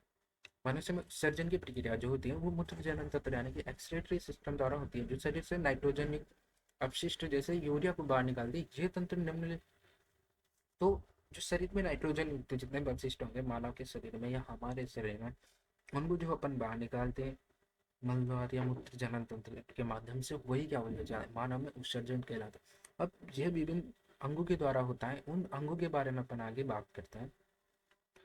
तो पहली चीज बात करेंगे अपन वृक्क के बारे में, यानी फिर बात करेंगे यूरेटर्स यानी यूनि के बारे में, फिर यूरिनरी ब्लैडर यानी मूत्राशय के बारे में, फिर मूत्र मार्ग यूरेथ्रा के बारे में बात करेंगे। सबसे पहले अपन वृक्क के बारे में बात, रक्त को छानकर अपशिष्ट बाहर निकालते हैं। वृक्क जो होता है, जब पूरा मेटाबॉलिज्म प्रोसेस हो जाता है तो वृक्क का किडनी में ब्लड आता है, वहाँ से जो भी रक्त से अशुद्ध जो भी अशुद्धियाँ हैं, जो भी अपशिष्ट हैं, उनको फिल्टर करने का कार्य कौन करता है, किडनी। मतलब रक्त में से जो भी अवांछित पदार्थ रह जाते हैं, अपशिष्ट पदार्थ रह जाते हैं, जो बॉडी के लिए नुकसानदायक विषाक्त पदार्थ होता है, उनको फिल्टर कौन करता है, किडनी। जब किडनी फेल हो जाएगी तो हमारे शरीर में बहुत ज़्यादा अपशिष्ट उत्पन्न हो जाएंगे, तो किडनी ब्लड के फिल्ट्रेशन में इंपॉर्टेंट रोल प्ले करती है, जो वर्क रक्त को फिल्टर करने का कार्य करता है, जिसमें से वो अपशिष्ट पदार्थों को बाहर निकाल देता है। अब यूनिक यानी यूरेटर्स है ना, तो जब वर्क ने जब उस ब्लड को फिल्टर कर लिया, जब अपशिष्ट को एक तरफ निकाल दिया, तो अब उन अपशिष्ट को मूत्र मार्ग तक कौन लेकर आएगा, वो होगा यूरिनी। मूत्र को वृक्क से मूत्राशय तक ले जाते हैं। अब वृक्क से मूत्राशय तक यूनि यानी यूरेटर्स जो होते हैं, वो जो भी अपशिष्ट बचता है, मूत्र जो बचता है, उसको वृक्क से कहाँ से तक लेके जाएंगे, मूत्राशय तक। अब यूरिनरी ब्लैडर, जब अब जो भी अपशिष्ट होगा, जो भी मूत्र होगा, वो कहाँ पर आ जाएगा, यूरिनरी ब्लैडर यानी मूत्राशय में आ जाएगा, जो कि मूत्र को अस्थायी रूप से संग्रहित करता है। फिर मूत्रमार्ग के बाद नेक्स्ट आ जाएगा यूरेथ्रा, जिसे क्या बोलेंगे मूत्रमार्ग। अब जो मूत्राशय में मूत्र संग्रहित हुआ है उसको शरीर से बाहर कौन निकालेगा, मूत्र मार्ग के जरिए जो भी मूत्र होगा उसको शरीर से बाहर त्याग दिया जाएगा। अब मानव शरीर लगभग प्रतिदिन 1 से 1.5 लीटर 1 से 1.8 या 2 लीटर मूत्र उत्सर्जित करता है, जिसमें यूरिया, जल, लवण और अन्य अपशिष्ट पदार्थ होता है। मेनली पार्ट इसका यूरिया का और जल तो होगा, इसे लवण होंगे, अन्य अपशिष्ट पदार्थ मिल जाते हैं। तो मानव शरीर लगभग एक प्रतिदिन मतलब एक दिन में या प्रतिदिन 1 से 1.8 लीटर 2 लीटर मूत्र को क्या कर देता है, उत्सर्जित कर देता है।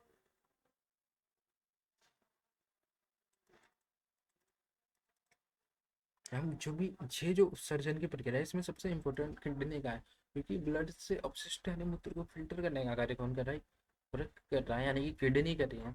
तो वृक्क की संरचना के बारे में अपन बात करेंगे। मानव शरीर में 2 किडनीज होते हैं, एक मेरुदंड के दोनों ओर, जो मेरुदंड के दोनों ओर स्थित होते हैं, है ना। तो मानव शरीर में 2 किडनी होती है जो मेरुदंड के दोनों ओर स्थित है। प्रत्येक वृक्क की लंबाई 10 सेंटीमीटर होती है और यह बीन के आकार का होता है ना।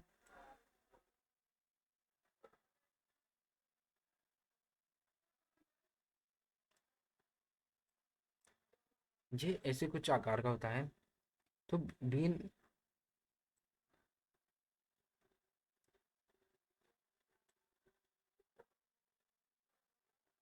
ऐसे कुछ आकार का होता है किडनी है, तो यानी कि बेन के आकार का होता है किडनी।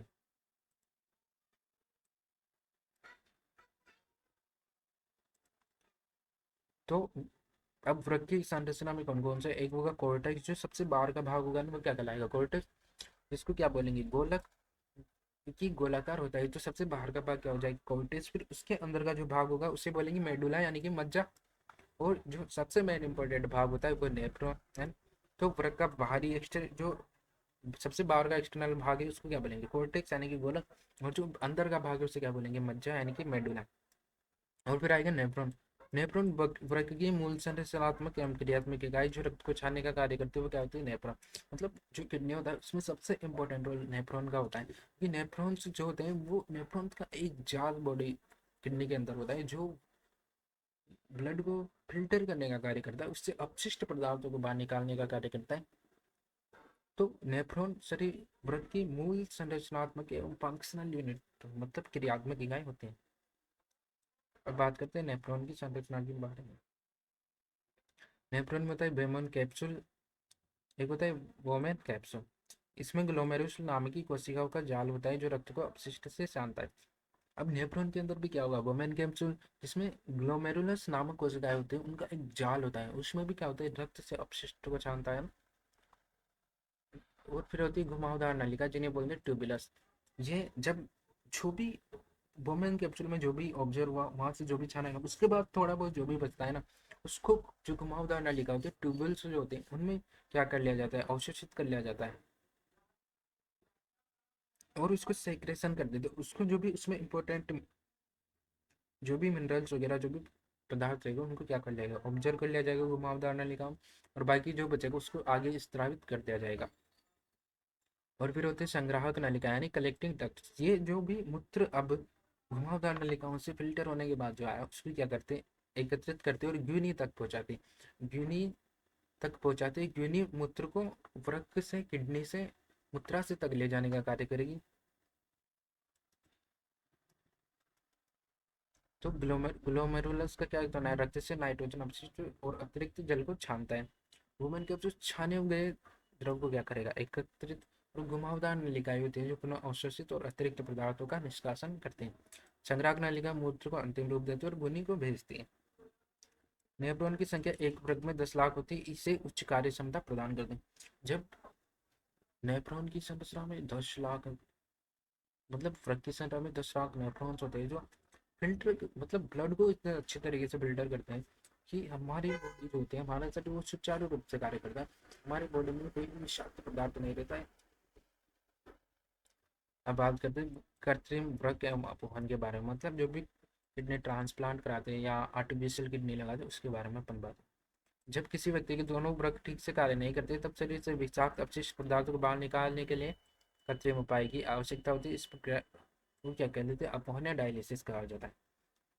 जब किसी व्यक्ति के दोनों किडनी जो होते हैं वो कार्य नहीं करते, तो शरीर में क्या हो जाएंगे, विशिष्ट विषाक्त पदार्थ हो जाएंगे उत्पन्न, तो बहुत सारे विषाक्त पदार्थ हो जाएंगे, तो शरीर में क्या हो जाएगी, बहुत सारी बीमारियां हो जाएगी। तो उसको फिल्टर करने के लिए कृत्रिम उपाय की आवश्यकता करते हैं, जिसमें एक डायलिसिस मशीन होती है। उस डायलिसिस मशीन में से ब्लड को गुजारा जाता है, जिससे वो क्या करते हैं, उस ब्लड को फिल्टर करने का कार्य करते हैं। किडनी की तरह डायलिसिस मशीन उसको फिल्टर करने का कार्य करते हैं। यही क्या कहलाता है, अपवहन कहलाता है।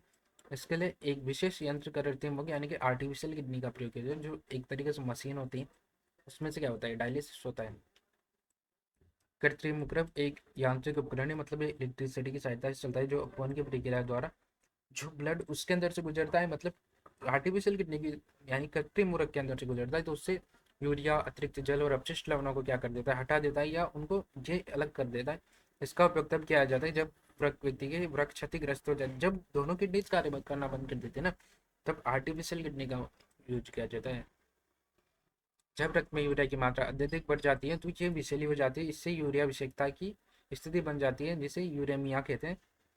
इसी स्थिति में डायलिसिस की आवश्यकता है। जब जब किडनी बिल्कुल भी फिल्टर करना बंद कर देगी, तो वो जो यूरिया है मूत्र, वो बॉडी के अंदर ब्लड में इकट्ठा होता चला जाएगा, तो बॉडी में क्या हो जाएगा, विषैला होता है यूरिया, तो बहुत ज़्यादा विषैला हो जाएगा, ज़्यादा टाइम तक रहता है बॉडी में रहेगा, तो उससे क्या हो जाएगा, ब्लड में ना बहुत सारी विषाक्तता आ जाएगी। तो फिर क्या हो, किसकी आवश्यकता होगी, डायलिसिस की आवश्यकता होगी, जिससे डायलिसिस मशीन आएंगी, कृत्रिम पूरक में शुगर निकाला जाएगा, जिससे वो क्या हो जाएगा, ब्लड को फिल्टर करने का कार्य। अब बात करते हैं अपवन की प्रक्रिया यानी डायलिसिस प्रोसेस के बारे में। रक्त को एक डायलिसिस मशीन में पाइप द्वारा भेजा जाता है। यह एक रक्त की सेल्यूलोज अर्धपारगम्य झिल्ली से होकर गुजरता है, जो अपशिष्ट पदार्थों को हटाने में सहायक होते हैं। मतलब ये अर्धपारगम्य झिल्ली से होकर गुजरता है, मतलब अर्धपारगम्य जिसमें एक दिशा से ही पदार्थ जा सकता है। जैसे किसी भी पाइप के अंदर से होकर अगर ब्लड जा रहा है, तो उसके अंदर जो भी अपशिष्ट पदार्थ है उस ट्यूब से बाहर निकल जाएंगे। अर्धपारगम्य का मतलब है उस ट्यूब से बाहर तो निकल जाएंगे, लेकिन बाहर से अंदर नहीं जा सकते। और जब पूरी पारगम्य होती है तो अंदर और बाहर दोनों तरफ जा सकते हैं, लेकिन ये अर्धपारगम्य तो अंदर से बाहर की तरफ आते हैं। तो वो जो जितने भी अवशिष्ट पदार्थों को कहाँ जाएंगे, बाहर, जो अवशिष्ट पदार्थों को हटाने में सहायक होते हैं।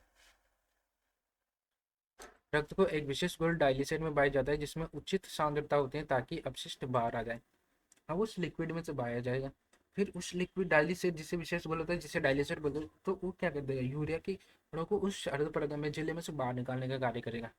और फिर जो भी शुद्ध प्योर ब्लड बचेगा ना, उसको पूरा शरीर में क्या कर जाएगा, भेज दिया जाएगा। डायलिसिस के अलावा एक तो यूरिया और अपशिष्ट पदार्थों को निकालने का कार्य करेगा, जल और लवणों का क्या बनाएगा, बैलेंस बनाए रखेगा, और जो ब्लड प्रेशर होता है उसको क्या करेगा, कंट्रोल करेगा। डायलिसिस एक अस्थायी समाधान है जो 3 से 4 दिनों में करवाना पड़ता है। अंतिम और स्थायी समाधान तो क्या है, वृक्क प्रतिरोपण, मतलब एक परमानेंट किडनी ट्रांसप्लांट अगर बॉडी के अंदर हो जाएगी तो बार बार मशीन की जरूरत नहीं पड़ेगी, और वो बॉडी के अंदर का किडनी क्या करने लग जाएगा, उस प्रोसेस को करने लग जाएगा। तो बार बार डायलिसिस एक अस्थायी समाधान है, एक स्थायी समाधान डायलिसिस नहीं है। डायलिसिट जो भी अपशिष्ट पदार्थ उसमें रहते हैं उसको बैलेंस के साथ बाहर खींचने का कार्य करता है। अर्धपारगम्य झिल्ली, इसमें से केवल अपशिष्ट पदार्थ ही बाहर आते हैं, अंदर से ही बाहर से अंदर नहीं जा सकते हो। तो क्या कहलाती है, अर्धपारगम्य झिल्ली होती है और रक्त कोशिकाओं को बाहर नहीं लाती है। ये सिर्फ अपशिष्ट पदार्थ होते हैं ना, उनको ही बाहर जाने देते हैं। पंप रक्त को मशीन में खींचता है और रक्त को वापस भेजने का कार्य क्या करता है, पंप।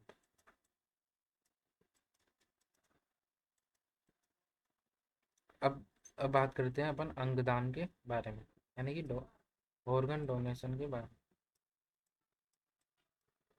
अंगदान के जीवित अंगदान, व्यक्ति जीवित रहते हुए कुछ अंग जैसे एक वृक्क, यकृत का हिस्सा, रक्त, अस्थि मज्जा आदि दान कर देता है, तो ये क्या कहलाता है, जीवित अंग।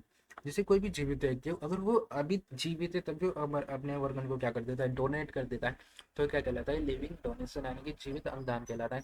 जिसमें से वो किडनी को डोनेट कर सकता है, आईज वगैरह को डोनेट कर सकता है, या लीवर को कर सकता है, ब्लड, अस्थि मज्जा, बोन मैरो आदि को क्या कर सकता है, डोनेट कर सकता है। और मरणोपरांत अंगदान, डिसीस्ड डोनेशन, मतलब जब कोई व्यक्ति मर जाता है तो मरने के बाद उसके जो अंगदान किए जाते हैं उसे क्या बोलते हैं, मरणोपरांत अंगदान। जैसे ब्रेन डेड व्यक्ति के अंग जैसे हृदय, फेफड़े, यकृत, आइस, स्किन आदि दान किए जा सकते हैं। एक मरणोपरांत अंगदाता 8 लोगों की जान बचा सकता है और 75 लोगों को नया जीवन दान दे सकता है। एक मरणोपरांत जब मरने के बाद कोई व्यक्ति होता है तो 8 लोगों की जान बचा सकता है और 75 लोगों को नया जीवन दान दे सकता है। तो कौन कौन से अंग दान दिए जा सकते हैं उनमें बात करते हैं। एक तो हार्ट, किडनी, लंग्स, यकृत, नेत्र, त्वचा, स्किन यानी कि और बोन मैरो को डोनेट किया जा सकता है।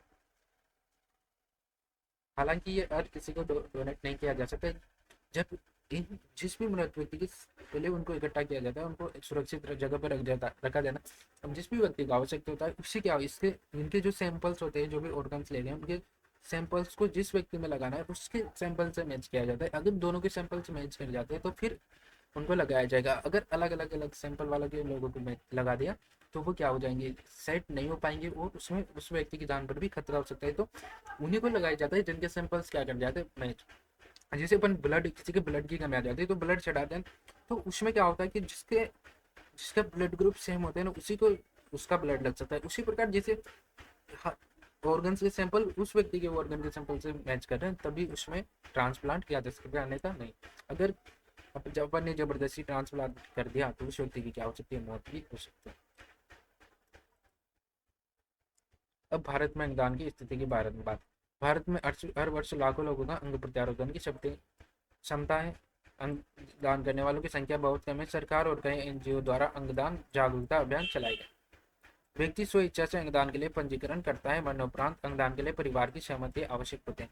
मतलब व्यक्ति, किसी भी व्यक्ति से जबरदस्ती नहीं है कि उसको अंगदान ही करना पड़ेगा। जिस भी व्यक्ति की इच्छा है वो अंगदान कर सकता है या रजिस्ट्रेशन करना कर देता है। मरणोपरांत अंगदान के लिए परिवार की सहमति की आवश्यकता होती है।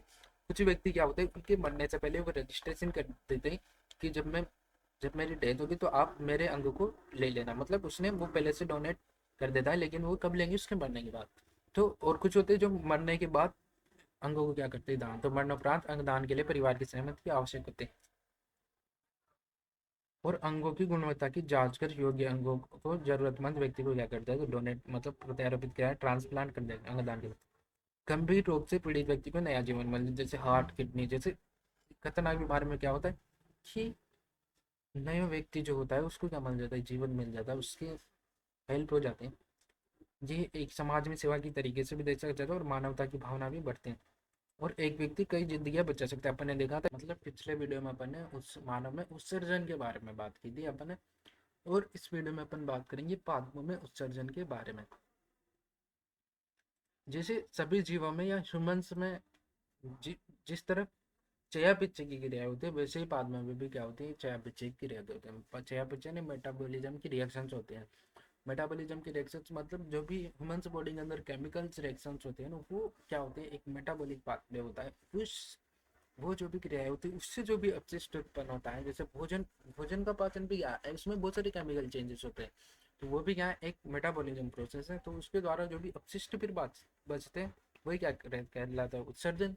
तो उसी तरह पादपों में भी क्या होती है, चाहे मेटाबॉलिज्म की क्रिया होती है तो वो भी क्या कहलाते हैं, अवांछित और अपशिष्ट पदार्थ होते हैं।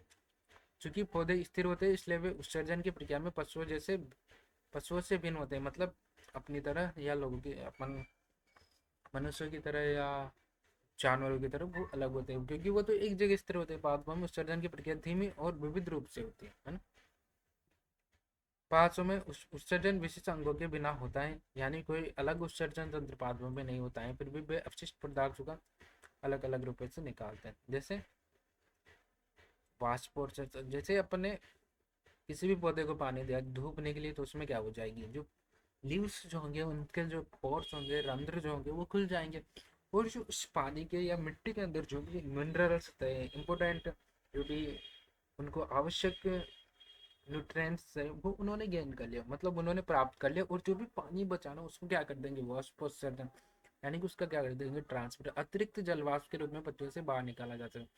उस पानी के जो अंदर जो भी इम्पोर्टेंट जो न्यूट्रिएंट थे, जो भी पदार्थ थे या फिर जो भी मिनरल्स थे, उनको क्या कर लिया, उन्होंने प्राप्त कर लिया। और जो भी पानी बचा उसको क्या निकाल दिया बाहर, वाष्प उत्सर्जन की क्रिया के माध्यम से।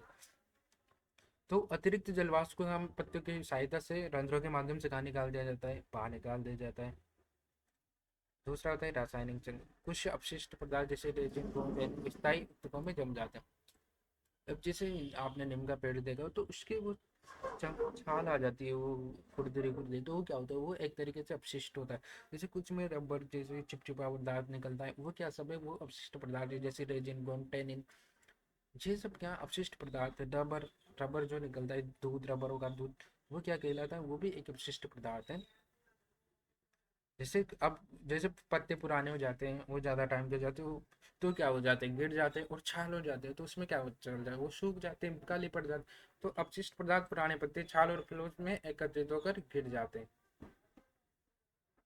गैसों का निष्कासन, ऑक्सीजन और कार्बन डाइऑक्साइड एक्सटोमेटा के माध्यम से बाहर निकलते हैं।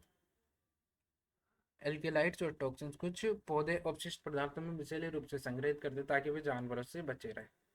तो क्या होंगे? एल्केलाइड्स और टॉक्सिस। अब कुछ पौधों में टॉक्सिस पदार्थ होंगे तो उनको क्या करेंगे? जानवर नहीं खाएंगे, तो उससे क्या रहते हैं? बचे रहते हैं। निष्कर्ष, पादपों में कोई जटिल, मनुष्य की तरह कोई जटिल उत्सर्जन तंत्र नहीं होता, फिर भी विविध और प्रभावी तरीकों से अपने चयापचय अपशिष्टों का क्या कर देते हैं? निष्कासन कर देते हैं या उत्सर्जन करते हैं। यह प्रक्रिया जीवित रहने और बढ़ने के लिए क्या आवश्यक है? आवश्यक।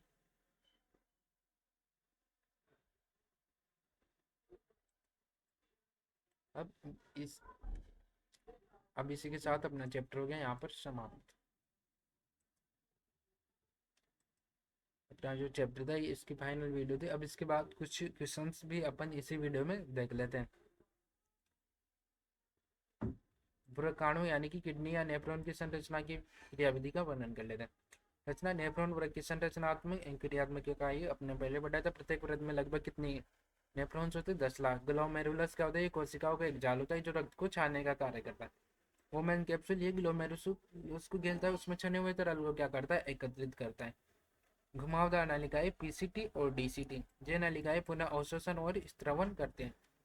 यूपोपेनले जल और लवणों के पुनः अवशोषण में क्या होता है? सहायक होता है। संग्रह नलिका मूत्र को एकत्र कर योनि में भेजती है। योनि का क्या कार्य? मूत्र को किडनी से मूत्राशय तक ले जाए। क्रियाविधि, नेफ्रॉन में मूत्र निर्माण की प्रक्रिया 3 चरणों में। पहले छाना फिल्ट्रेशन, ग्लोमेरुलस में छिद्र रक्तदाब के कारण अर्थोपैड का मेझिल्ली से क्या हो जाएगा? उसका फिल्ट्रेशन हो जाएगा। जल वो अपशिष्ट पदार्थों को मेन कैप्सूल में प्रवेश करते हैं, जहाँ पर उसका क्या होगा? रीअब्जॉर्बेशन होगा। आवश्यक जल, ग्लूकोज, अमीनो एसिड क्या हो जाएंगे? अवशोषित हो जाएंगे और फिर उसको आगे क्या कर दिया जाएगा? स्त्रवण कर दिया जाएगा। अतिरिक्त आयनों अपशिष्ट रक्त से उत्सर्जन नलिका में छोड़े जाते हैं। अब उत्सर्जित उत्पादों से छुटकारा पाने के लिए पादप में किन विधियों का उत्पन्न तो किया जाता है? एक तो वाष्पोत्सर्जन जो था, रासायनिक संग्रह गिरते अंगों के माध्यम से, जैसे फल वगैरह, पत्ते वगैरह गिरते हैं, जिसको का निष्कासन ऑक्सीजन CO2 ओस्टोमेटा के माध्यम से छोड़ देते हैं प्लांट्स। एल्केलाइड जो टॉक्सिन जो विषैले पदार्थ जानवरों के बचाव से संग्रह। तो इस वीडियो को